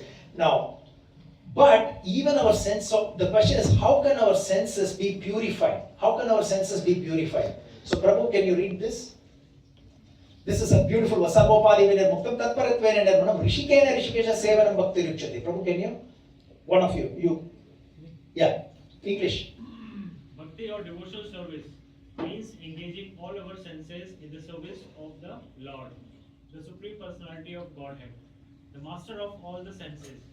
When the spirit soul renders service unto the Supreme, there are two side effects. One is freed from all material designations, and one's senses are purified simply by being employed in the service of the Lord. Wonderful, Prabhu. So two things. Lord Krishna is the master of senses. Even our senses are, let's say, are impure. So many years, it was not of the best senses. It's impure right now. Who can purify it? Who's the master? Lord Krishna. And when you perform devotional service, what happens? Senses are purified automatically. Okay? So very important was Sarvopadi vinirmuktam tatpratvena nirmanam rishikena rishikesha sevanam bhaktir uchyate. So here, it's not the view that's dangerous, it's the lens you use to see it. Okay? So here this pussycat is seeing the mirror and he thinks he's lying. Right? It's good to have the confidence, but not to indulge in something different. Right? So the lenses we choose transform the way we see things. Well, there's a nice verse here. Prabhu, would you be able to read this English? I am the functions of the five working senses: legs, speech, anus, hands, and sex organs, as well as those of the five knowledge acquiring senses: touch, sight, taste, hearing, and smell. I am also the potency by which each of the senses experiences its particular sense object. Yeah, very good. So again, this is from Srimad Bhagavatam. We're not taking it from anywhere else. So even when we are seeing things that is not meant to be seen, we bring Krishna into the picture. Then it becomes pure, right? So not in a way that attracts us, but wow, this is the glories of Lord Krishna, right? So because he also says, of causes of procreation, I am Kandarpa, the god of love. That's again in Srimad Bhagavatam as well and in Bhagavad Gita. So true meaning of peace. This is a beautiful story. I'd like to take our mind outside of this pastime for 1 minute, right? So here, there was an art contest, okay? And the title of the art contest was Peace. So most of the artists painted very beautiful, calm pictures of quiet lakes, sunsets, serene landscape. For those of you who've been to Banff, how many of you have been to Banff? How many of you have been to Switzerland? There you go. Prabhu has gone to all the places. We need to get a lot of tips from Prabhu. Nothing wrong. It's beautiful. Krishna says amongst the beautiful things, right? Oh, thank you, Prabhu. Sorry? Thank you. So this was a contest to select the most beautiful peace picture, right? So everybody came up with this. But one unusual painting depicted a storm. There were dark skies, crashing waves, lightning and wind, twisted tree on the thing. Can you see here? But which painting got the best prize?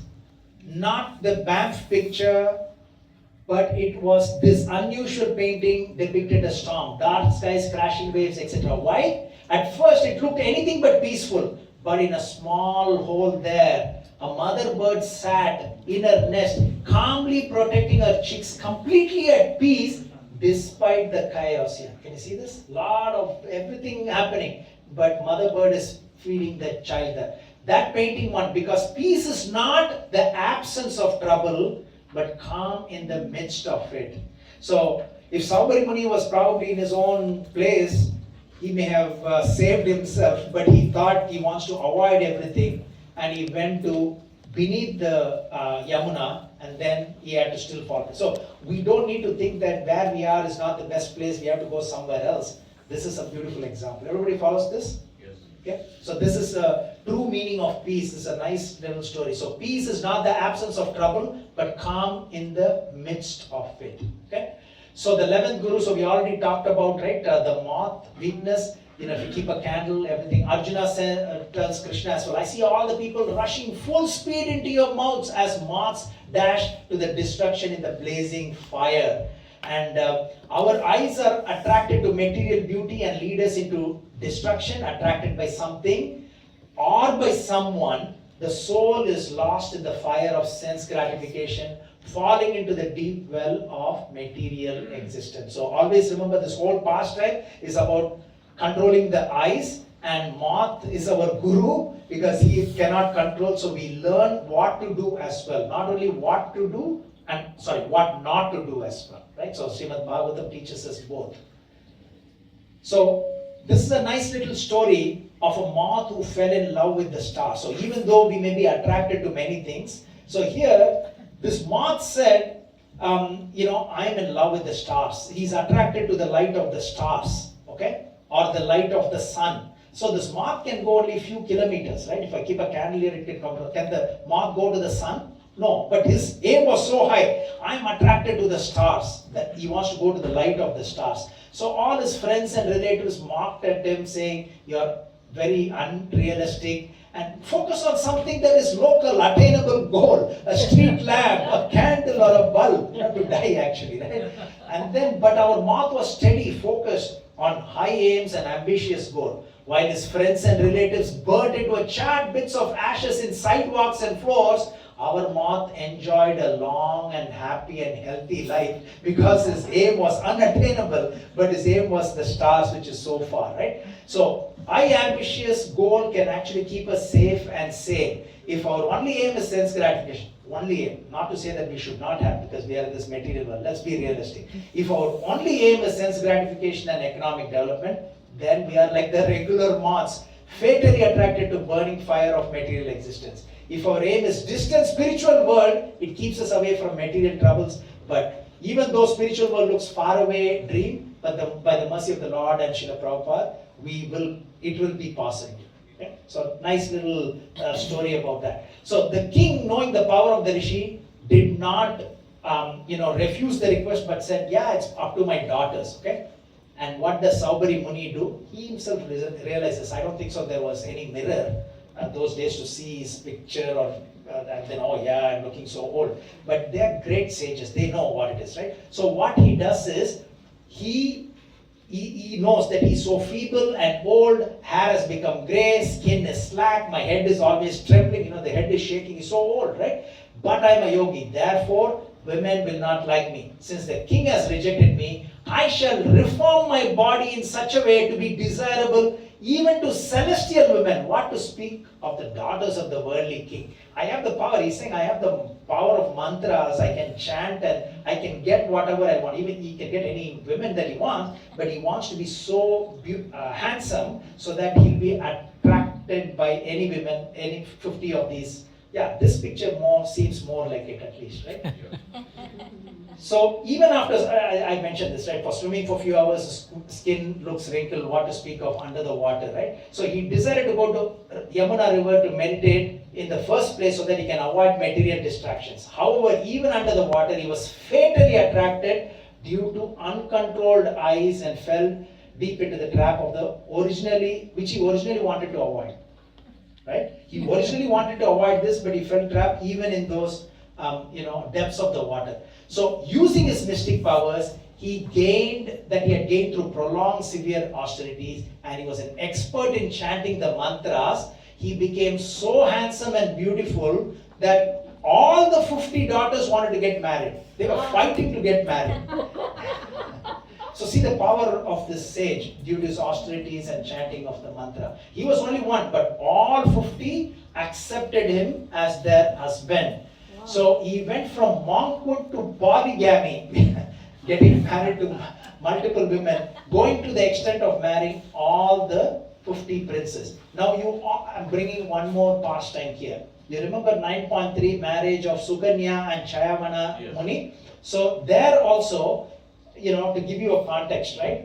So here he was so old, Chayavana Muni, but then he got this power through this, mystical powers, and then he became so young to get married as well, right? So there are various other instances. King Ayati married Devayani, but had a child secretly with the maid servant Sharmishta, and Sukracharya, the father of Devayani, cursed him to become old, and then he exchanged his old with a youthful son, which is Puru, if you remember. So you can always become young, in the scriptures, according to the mantras and various other process. And then Krishna is avoiding Sudama, the garland maker, strength, long life, fame, beauty, and ever increasing prosperity as well. So he also never became old. There are two Sudamas. Okay? One is Sudama, the garland maker, and the other Sudama is later on in Srimad Bhagavatam. His friend. A handful of rice, right? Yeah. And then we have this Dhruva gets blessed by Lord Vishnu. You will never become old. Okay? I don't want to get into this. This is a beautiful pastime. I've given a class on this here, on this one pastime. Thirumanisai Alvar transformed an old maid servant into a young girl who did not age. Okay? So for those of you who know the Alvars, this is one of their pastimes as well. But we'll get to that another time. Okay, so great disagreement arose between the 50 sisters as everybody, all the 50 wanted to get married to Saubhari Muni because of his handsome looking personality. Okay? Saubhari Muni's severe austerities not only gave him youth but also opulent material paraphernalia. So he had the best of kingdom, best of maid servants, the dress and paraphernalia because of mantras. He didn't have money to buy. He can just get anything from the powers of chanting the mantra and because of the austerity that he did. Okay? So he got beautiful clear water lakes. Again, this is AI generated. Based on this, I was able to get this, the best of best. Even though he didn't have, let's say, Canadian thing, not even $1, but he was able to get anything that is multi-billion dollars, to say the least, right? So he got everything, as you can see, sandalwood creams and ornaments and everything. Okay. So Mandata, The king. who's Mandata? King and the son The of father-in-law. Father-in-law of Saubhari Muni, because he had married the 50 daughters, right? Yeah. So the father-in-law of Saubhari Muni ruled the entire world. He owns everything. But he himself was struck with wonder when he saw the household opulence of this sage. Just imagine, the person who rules the whole world, seeing the opulence of the sage, he was like wonderstruck, starstruck. Oh my, how is this possible, right? So King Mandata appeared in the most uncommon and extraordinary way. He was born from a man from the lower right hand side of Yuvanashva's abdomen, and then he was fed by the index finger of Indra instead of mother's breast milk. So he's such a unique person and he ruled the entire world. But he himself is astonished by what the Saubhari Muni gained, zero to everything, right? In no time, because of power of his mantras and spiritual activities that he had performed earlier. Okay, Saubhari Muni enjoyed extraordinary sense enjoyment with his 50 wives. When you say sense enjoyment, because of everything that people can dream of, he had after he married, because he had everything. But was he satisfied or not satisfied? He was not satisfied, because just like fire never ceases blazing if constantly supplied with drops of fat. Keep on pouring ghee, the fire will not go down, but it will go up. So more you have, more you want, more you have to maintain, but you are not satisfied, right? So material desire is just blazing fire. If the fire is constantly supplied with drops of fat, the fire will increase more and more and never get extinguished. Therefore, the policy of trying to satisfy material desires by catering to one's material demands will never be successful. In modern civilization, everyone is engaged in economic development, which is another way of constantly dropping fat into the material. We all need basic things, right? So we all work somewhere, we all need, let's not say, no, we have to shut it down. No, that's not what is it. Too much of one thing is not going to help us in our progress, right? So the Western countries have reached the summit of material civilization, but people are still dissatisfied, right? We all know that. So this is from Srila Prabhupada's purport, by the way. This is confirmed in Bhagavad Gita. We talked about Bhoktaramikatapasam verse. So the fire never ceases blazing if constantly supplied with drops of fat. Okay? Saubhari Muni realizes the cause of his downfall was the association with sexual affairs of the two fishes. Such an insignificant thing changed the entire course of his life, right? But it is also said, if you remember in the pastime that we had with,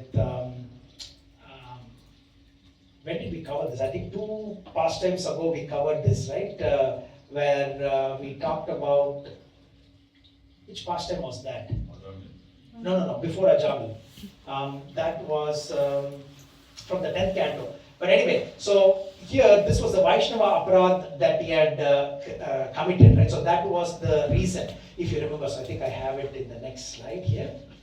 Yeah, so I think we covered the Kaliya pastime 2 or 3 months ago, right? Yeah, so this Kaliya was living in Ramanaka Island, which is the Fiji island, but was eating all the offering that was meant for Garuda, because Garuda was there. Garuda's natural food is eating fishes and eating snakes. So he was big bird, he was eating everything, so they came up with a pact. We are going to be, no more fishes going to be alive, no more snakes are going to be alive at this rate. So we will offer you in one spot every month, you come and eat and go. But then what Kaliya did, because Kaliya was a big snake, he was going and eating what was offered to Garuda. So Garuda came to kill him, and Kaliya knew that one place that Garuda cannot go was near Yamuna river because of the curse by Saubhari Muni, because Garuda came to eat a fish and he said, he ate the fish, king of fishes, and then Saubhari Muni said, next time Garuda, if you come to this area, you will be killed.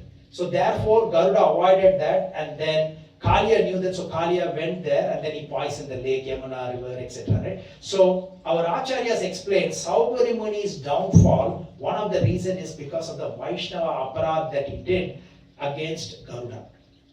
Right? So that's the pastime here. So he knew, he ate the food that was meant for Garuda, and then he knew that he cannot go there. These are some explanations that we covered already. So that was 12,000 kilometers he moved from Fiji to Vrindavan, knowing that Garuda cannot come there, and there he was poisoning the lake, etc. Right? So cunning Kaliya, instead of surrendering to Garuda and pleading for forgiveness for the mistake, he found Garuda's weak point that he could not go to the place near Yamuna, and therefore he went there. And when he went there, he poisoned the Yamuna river and he killed the birds, etc. And Krishna jumped and then he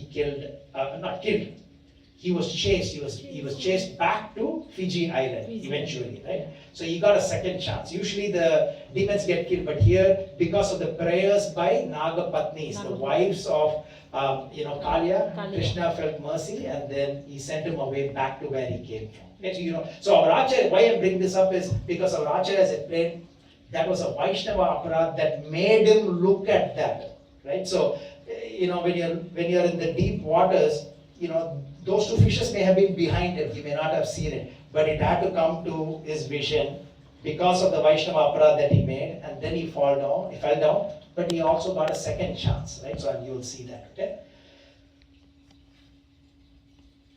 So Saubhari Muni regrets the association with the sexual affairs of fish that resulted in losing the results of long austerity, and wants others to learn from his mistake. So it's very beautiful, and that's why we are all here learning from somebody's mistake. So Srimad Bhagavatam tells us what to do and also tells us what not to do, right? Indra makes so many mistakes. but we have to learn from both. So every word of Srimad Bhagavatam is important. What not to do is also learned. And here, Saubhari Muni himself is telling, please learn from my mistake. Don't make the mistake again. Everybody follows so far? Yeah. Okay? So he regrets that association that he had, and then this is from 9.6. Prabhu?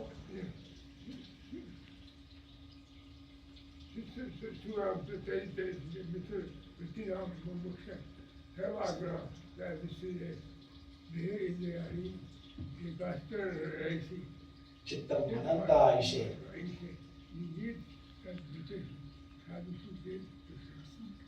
Okay? So here a person desiring liberation from material bondage must give up the association of persons interested in sex life and should not employ his senses externally in seeing, hearing, talking, walking and so on in bad association, right? One should, try to stay in secluded place.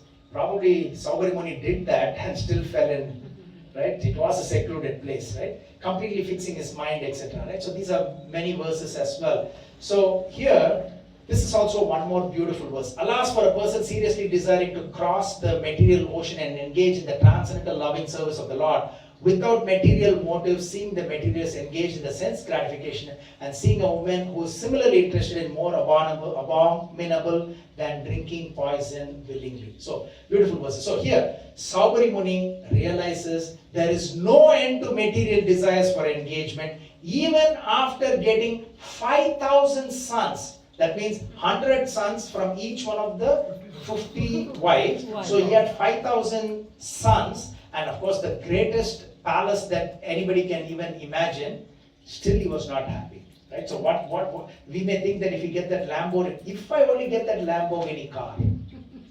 Once you get that, it's not a final destination, right? It's like once you get that, okay, what is better than Lamborghini car? Oh, I want to become the vice president of my company. You work, do this, bad things, good, whatever it is, get to the vice president. Yeah, but I'm not the president, right? So it's not always the final destination, it's always an ongoing journey. I mean, we need to do what is needed, right? So let's get it right. It's not like when you're working somewhere, oh, I don't want anything, and you don't do it. That's not what is meant here.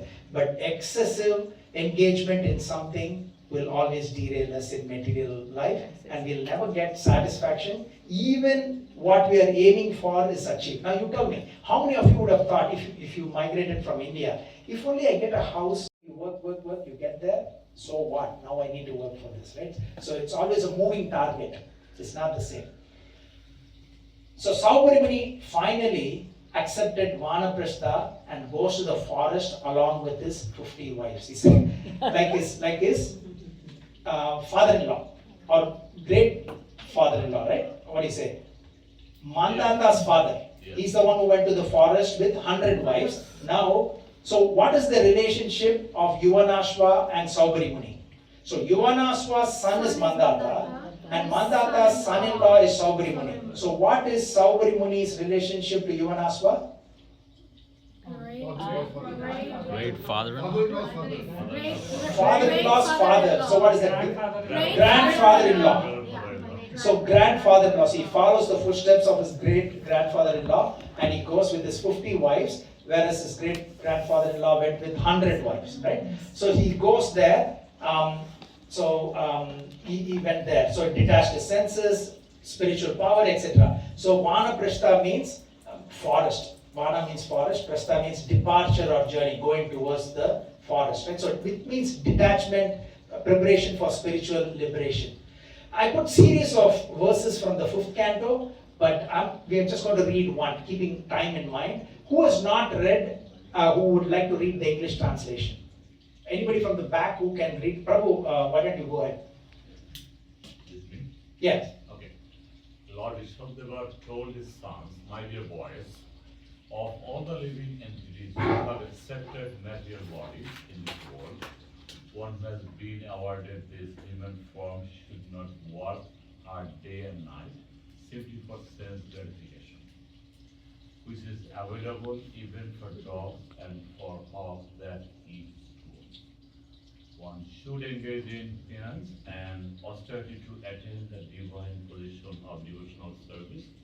By such activity, one's heart is purified, and when one attains this position, he attains eternal blissful life, which is transcendental to material happiness and which continues forever. Thank you, Prabhu. So, some of these verses are very direct, very, looks like, wow, right? That we need that sometimes, right? So it conveys the message. There are beautiful verses in this Lord Rishabdev's teaching in the 5th canto. Few more, I just want to read. When a person considers sense gratification the aim of life, he certainly becomes mad after materialistic living and engages in all kinds of sinful activities. Do you agree? So when we are attracted to something, let's say gambling. I want to be neutral. Let's say gambling. When you are attracted to gambling, you will not have enough money at your disposal to go and gamble, because the more you play, you lose, and you want to play more so that you can get back what you lost. So you're going to get into sinful activities to get more money. You'll be cheating others to get more money so that you can gamble. That's the example here. He does not know that due to the past misdeeds, he has already received a body which, although temporary, is the cause of misery. So in a way, we are all here because, if we did not commit any sinful deeds in the previous lives, we will not be in this material world. Is that safe to say? Because it is said that once we complete, spiritual activities, we go back where we don't have a body. So when we have a body, something we have not done properly, and that's why we are all here. So that's what it says. He does not know that due to the past misdeeds, he's already received a body. He means he, she, etc. It's not for men alone. Right? So already received a body which, although temporary, is the cause of his misery. Therefore, I think it's not befitting an intelligent man to involve himself again and again in the activities of sense gratification, by which he perpetually gets material bodies one after the other. Right? So our aim is to get out of this material body. So endeavor for sense gratification is a useless waste of time. Right? We are like animals. It says more verses, but I'm going to skip this, I'm going to skip this. All verses similar to what we're talking about, right? So don't be too attracted to material sense gratification, because it's going to not give us permanent happiness, and it's going to cause more suffering in this life or in the next lives, right? So more here. But finally, Saubhari Muni goes to the spiritual world after performing severe penances and engaged in the service of the Supreme Lord. Okay? So he goes to the spiritual world, and his wife also, all the 50 wives also go to the spiritual world. That's what it is here. So detachment means, it says detachment. Detachment is not about giving up on life. It is detaching from the outcomes, thus unburdened by fear or desire. Agree? So when you say detachment means, so you can get attached to many things, but don't get attached to the outcomes. I want this from this person. I want this from this job. I want this from this, right? So if we detach ourselves from the outcomes, then we are unburdened by the fear or desire. A very deep statement, right? So again, relevant to this past. The 50 wives of Saubhari Muni also entered the spiritual world by Saubhari Muni's spiritual power. So if you just stay with your husband or stay with your wife who is spiritual, you will also benefit. Your sons will also benefit. So don't worry if your sons or daughters or your husbands or your wives are not as engaged as you are. Because of your engagement, your dependents or your husbands and wives and children will benefit from this. So this is a key from this pastime. Wow. Okay? His wives also attained the spiritual world, because they didn't do all this wondrous, wonderful spiritual activities even in the forest. We don't read anything. But they went, and clearly it says they went because of the husband. Is there any other example in spiritual, in our Srimad Bhagavatam?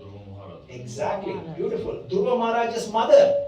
Dhruva Maharaj did all this austerity, one leg, not breathing, 6 months, and chanting Om Namo Bhagavate Vasudeva forever, and seeing Lord face to face. And then the spiritual aeroplane came, Nanda and Sunanda, they were taking him, and he's looking, his mother is already in another aeroplane, spiritual aeroplane. So again, if we stay, don't become a hindrance. If your husbands or wives are much more spiritual than you, help them be more spiritual. Don't become a hindrance to them, because of what they do, you will benefit. Because of what you are doing, our dependents will benefit. So don't push them for coming to this temple, do this, do that. Don't push them, because they may go further away. Is that right? Is that fair? Yeah. But you just doing it and then you praying so that they get the benefit, they will not only get the benefit, but they go back home, back to garden. Clear example. There are more examples, by the way, but these are two good examples. Saubhari Muni's wives, because of Saubhari Muni, they go back home, back to garden. And because of Dhruva Maharaj, his mother gets to go home, back to garden as well. Okay, so now we'll do a quick summary, because I start off here, then we go here, similar pastime but different pastime, then we go here, come back. Now we'll go from here to here. Okay? So chronological summary, concise recap to ensure clear registration of the pastime. You don't need to take notes because from here onwards you have it in your hard copy. No need to follow that, but you take it home. Okay? Very quickly going. The childless king. Okay, Yuvanasa had everything, but also 100 wives, but no children. Okay? So compassionate sages perform a sacred ritual. Mistaken sip. I'm just going to go through the keywords that will, mistaken sip. And because of that, a child is born. And by the divine will of the God, by the divine will of the Lord, the child is born from a male. And miraculous birth, baby was born from a king. And Indra's milk through the index finger is given to the child. And King Yuvanasva returns to the spiritual world because he performs all these austerities. Mandata, the son who was born from the male, rules the entire world, and his other name was Trashadashu, given by King Indra, and then he ruled the entire world. And he was in devotion and he gave so much of charity. We spent many slides on the importance of charity, if you remember, and also the yajna. Why Krishna says he's Agni 5 times, etc. Right? We've spent a lot of time on that because that's the significant part of this pastime about Mandata, how we perform devotional service. He had a glorious family with his wife Bindumati. They had 3 sons, Purukutsa, Ambarish, Muchukunda, and 50 daughters. Out of the 3 sons, maybe I'm going to ask this Mataji's side. Out of Purukutsa, Ambarish, and Muchukunda, who was the person who was sleeping in the cave? Muchukunda. Very good. Who was the person with Dhruva Maharaj's, Durvasa Muni's pastor? Sorry, that was much faster than me thinking of the question. Thank you. And the 50 daughters got married to? Saubhari Muni. Okay. Austerity within Yamuna, the second part of the pastime, right? So Saubhari Muni did the austerity not in the shores of Yamuna, but underneath Yamuna. And that austerity was broken by desire. When he saw 2 tortoises or 2 fishes. And he got the desire to marry. And he talked to King Mandata, who was the king at that time, and he wanted to get married. And then the king said, "It's up to my daughters," because he was not looking that handsome. So he said, "Up to my daughters." And then because of his austerity and because of the power of chanting the mantra perfectly, he not only became so young, but he had the palaces that were unbelievably beautiful. So his body transformed into a young person. Mystic youth and beauty was there, and the sisters were fighting against each other to get married to him. Nobody wanted to get married before, but now everybody wanted to get married to him. And he had a life of luxury, extraordinary garments and parks and clear water lakes and everything that you can dream of was there. The king was in awe. Mandata was the king of the entire world, but he was surprised with the opulence of King Saubhari Muni. There was pleasure without peace for Saubhari Muni. Even though he had 50 wives, he had the best of palaces and everything else. He had 100 sons from each one of the 50 wives, but still 5,000 children, but pleasure without peace. The root cause he thought was the association with the 2 fishes. But we also know Acharya says Vaishnava Aparad was one of the causes.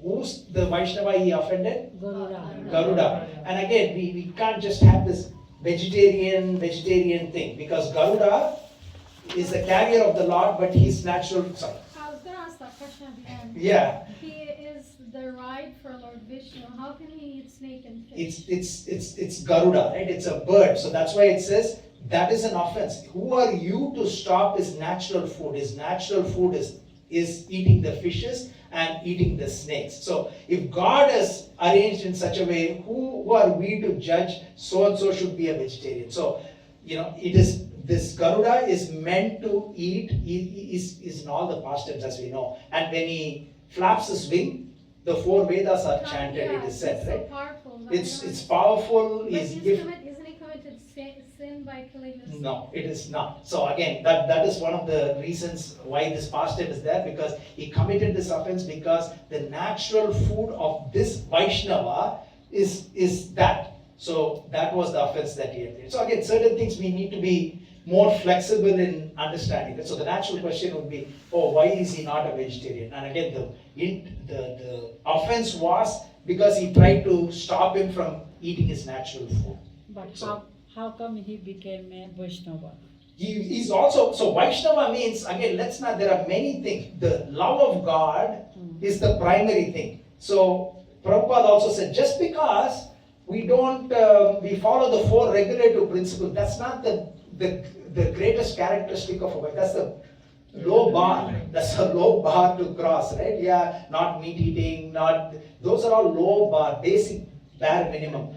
But you think that is what is the make or break of a Vaishnava? That's not it. Love of God, right? So here, the love of Garuda to God is unbelievably, unimaginable from what we can see. But again, the lesson here is Garuda's natural food is snake and fish, okay? And the offense that Saubhari Muni created, and he went through this and he was seeing this, right? So yes, he thinks that the offense was seeing the 2 fishes, be careful. But why did he see the 2 fishes? The 2 fishes could have been so far away in the lake, not where he is, so he could have been but then because of the Vaishnava Aparadha, our Acharyas explain unanimously, Vishwanath Chakravarti, Prabhupada, everybody says, because of his offense to Garuda, he had to see that. And then the desires that were dormant came up to the surface. So I think it's similar to the concept of like animals, like lion, their food is eating another animal.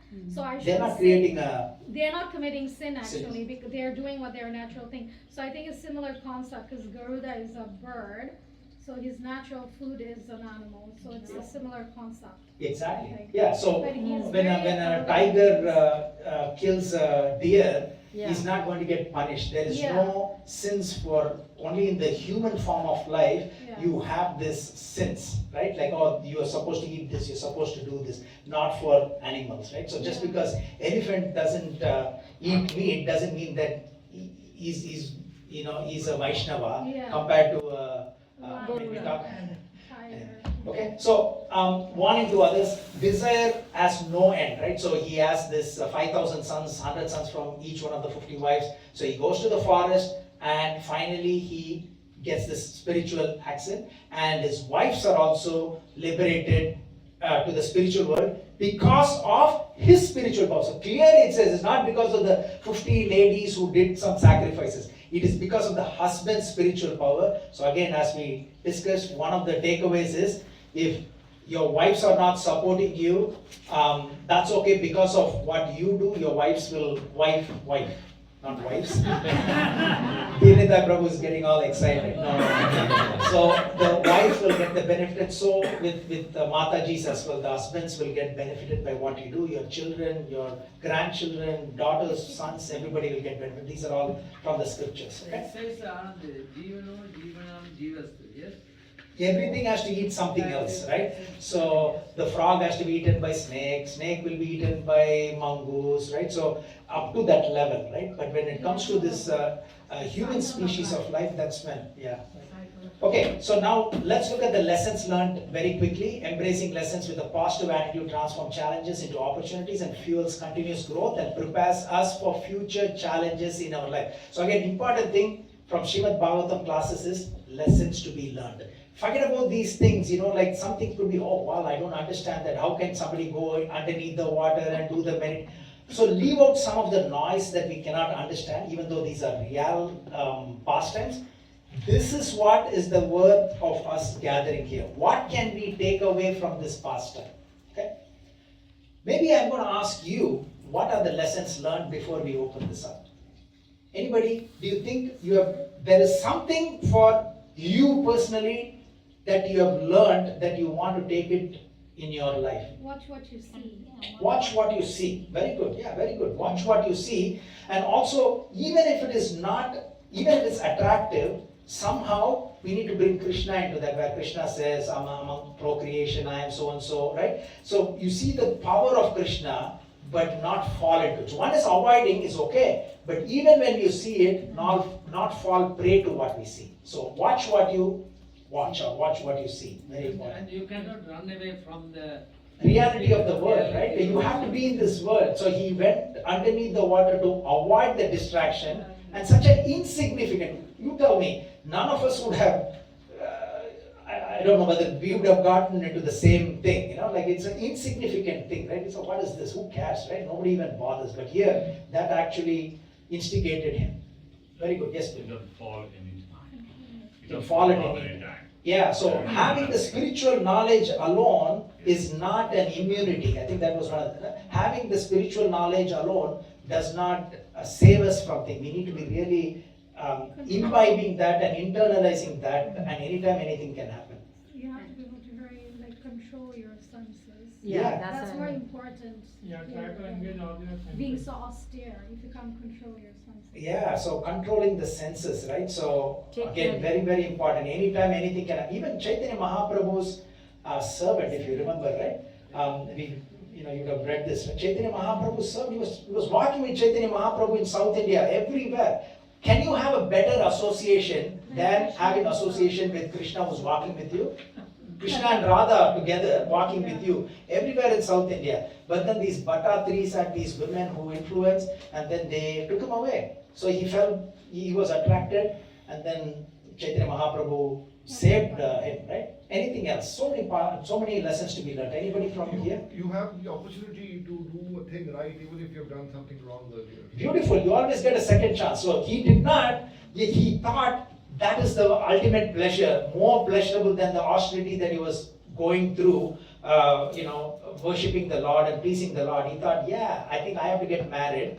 And then he went through it, and then he realized I made a mistake. Right? So he had a second chance to go back. Yeah, he did not. It's okay to fall down. Falling down, all of us fall down, but then getting up again is more important. Come back. Come back, yeah. So second, don't stay where you are. Wonderful point. Anything else? And be happy with whatever you. Sorry? Be happy whatever you have. Yeah, be happy with what you have, right? Yeah, it's good to aim for a little bit more, but that cannot be the be all end all. Yeah. Right? Wonderful. Similar to what Mother said, there's no end to material desire. There's no end to material desire. We talked about it. It's not a destination. It's always a journey.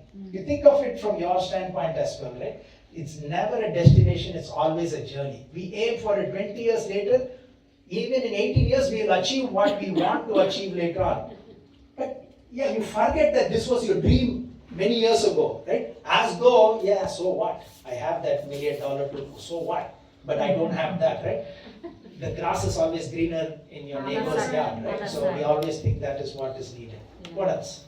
Doing your duty religiously has its rewards. The Shabris Muni wives, they were devoted to their husband, and they followed him, and they also got rewarded. Beautiful. Yeah, just doing what you're supposed to do, right, will take you to the ultimate destination, right? So they just supported the husband. They didn't say, what's wrong with you? You have the best of the kingdom that even my father was, jaw was dropping for my father who ruled the entire world. He was so happy, and I got married to you because of your beauty, and we, 50 of us, got married to you because of the beautiful opulence, and now you're telling me that we need to go to the forest. There's no nice place to take bath. No, they didn't say that, right? They went with him. So beautiful. So just following, the person who's doing it, following your duty religiously will get you the ultimate reward. Wonderful point. Okay, let's see if there's anything new. Happiness isn't in numbers, okay? He had 100 wives, but 0 children. So it's not like in numbers there is something. So true joy comes not from quantity, but from the inner connection with the divine, okay? Devotion that delivers miracles, right? The kind-hearted sages carried out the yajna with deep care and devotion. So again, when you're devoted, what is the point of having prayers? mantras that you have. If you think that, oh, my destiny is to have this problem, that problem, no. Why do we have Nrsimhadev there for our protection? If your destiny is to meet with an accident at that point in time, just imagine sometimes the shoelaces would have gotten knotted. Oh my God, I'm in a rush. The shoe, let me untie it. That means that Rudra's weapon, which is the car that is meant to hit you, would have gone by that time because of this, right? So you offer the prayer sincerely, karma changes, right? So devotion will deliver miracles. So the devotion of the sages in this case, for 100 queens, no children for several years, but then just by miraculous water, they were supposed to get the child. But then even though that got disrupted, the child was born from a king. Divine plans work beyond logic, right? So man gives birth. Where there is divine will, there is divine care. There's no mother to give milk, but from the finger milk comes from Indra, right? Austerity leads to eternity. Okay, his commitment to penance and devotion open the way. Whose is this? Who we are talking about? Is it Mandata or his father? Father. Ganashma. See God in every offering, right? Mandata saw every part of fire sacrifice as non-different from Lord Vishnu. You remember, right? The ghee, the prayers, everything is Lord Vishnu.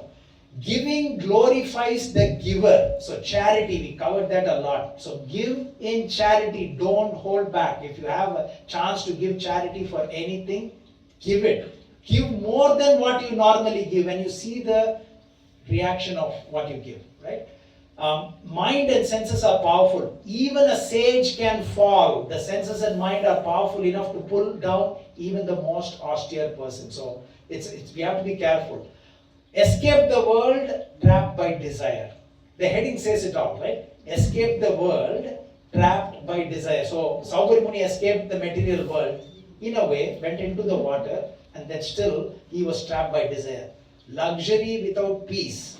Okay? I try to spend a lot of time in getting the headlines. Okay? So the heading will help you, and all that is there. Luxury without peace. He had the best of palace, best of wives, best of children, but no peace. High pleasure and low satisfaction from here. Okay? And then don't offend the devotee. Saubhari Muni offended Garuda by forbidding him from coming near Yamuna and forbidding him from eating his natural food, a mistake that contributed to his downfall. Prabhu mentioned, fall but rise again. Very good point, right? So falling is okay, but getting back up is vital. So he repented and wanted others to learn from his mistake.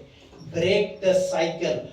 Don't continue the status quo. He returned to the forest, performed penance and attained liberation. The fall is in the end, connected to this. Ajamil and Saubhari Muni both had a fall, but neither stayed fallen. Right? Very important. These are the things that you will not hear normally, but these are things that, because we go deep into it, we are able to extract all these things, right? Both of them fell down, but never stayed fallen. Ajamil was saved by chanting Narayana. Saubhari Muni took Vanaprastha and attained liberation. Their redemption teaches falling is human, returning is divine. Liberation is shared. Because of Saubhari Muni's progress, all his 50 wives were liberated, just like Durva's mother.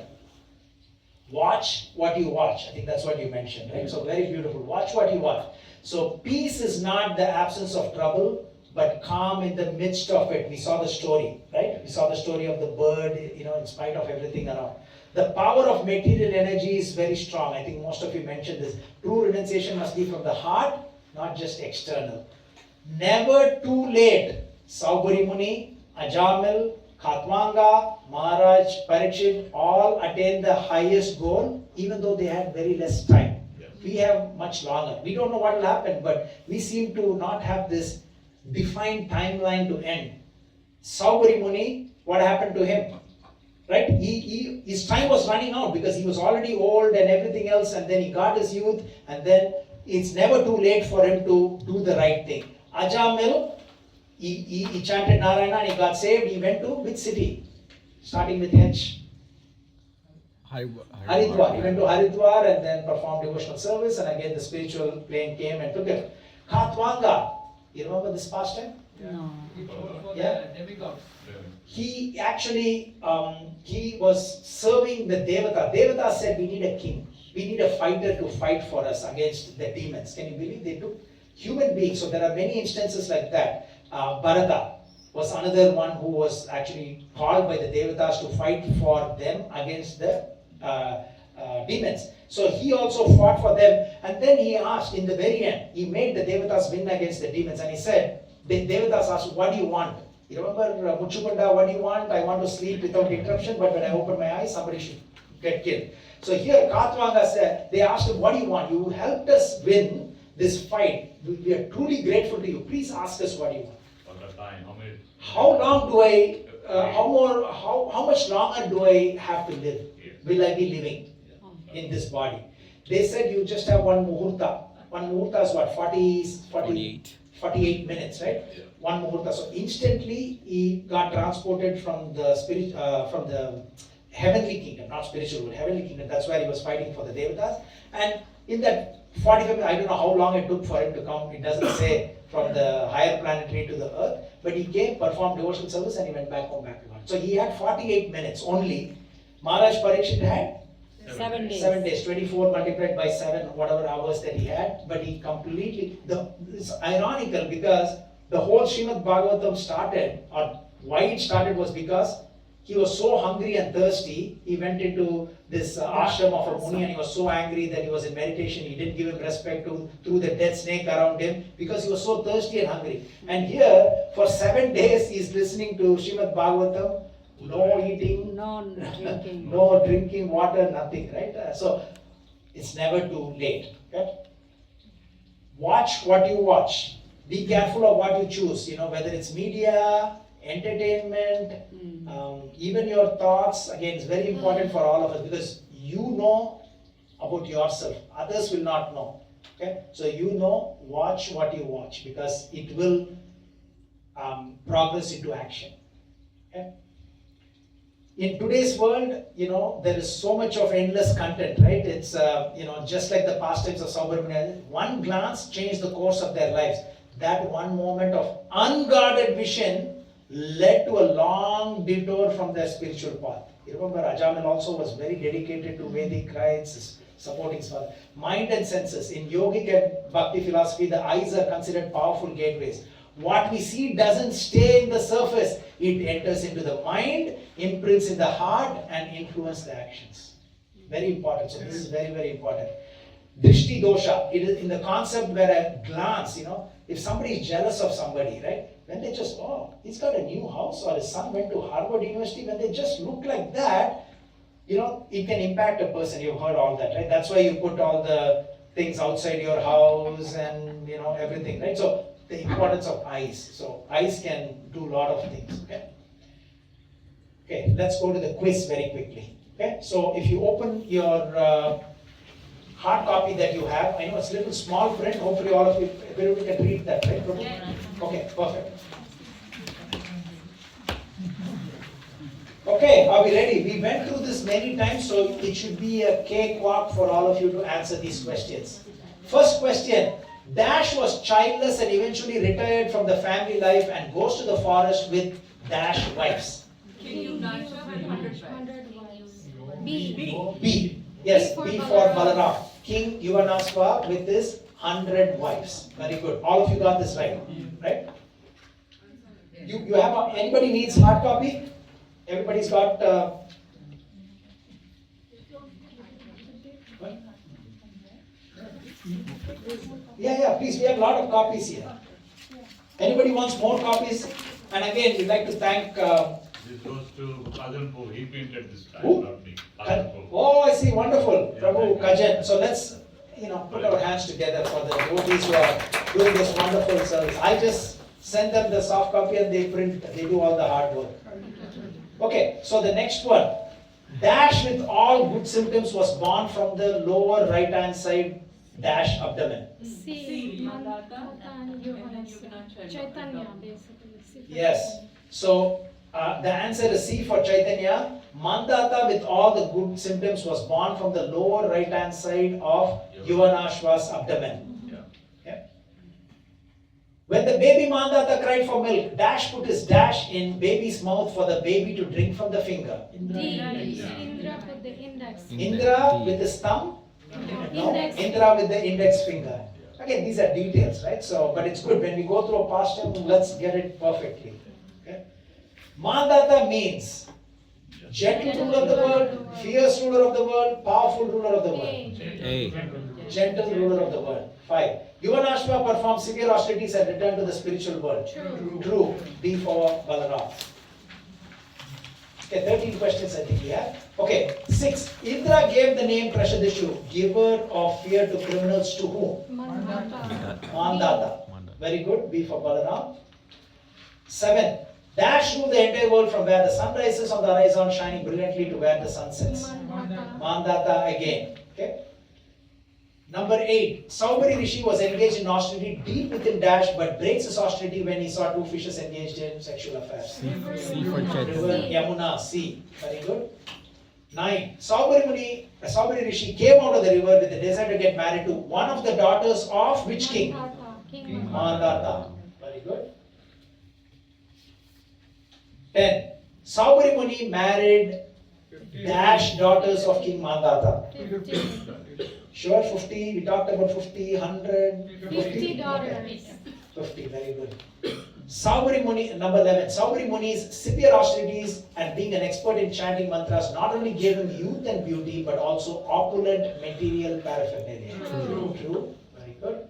12. Saubhari Rishi had Dash sons from his Dash wives. 100 sons from each 50 wives. A total of 5,000. Very good. Each.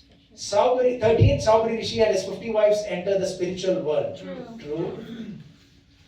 His Divine Grace A.C. Bhaktivedanta Swami Srila Prabhupada ki. So hopefully, this will create a lasting impression in your consciousness, right? So we go deep into this pastime from various acharyas, going through the chronological sequence, and as we are going through getting similar pastimes and connecting it, and then lessons to be learned, which is the most critical part of why we are getting together like this, and of course the quiz. And you taking this home will, refresh your mind whenever you are going to read this, right? Saubhari Muni, I think I have the paper. Go through it. That's all. What you have is what you need to know to refresh your mind about this wonderful pastime. Okay? His Divine Grace A.C. Bhaktivedanta Swami Srila Prabhupada ki.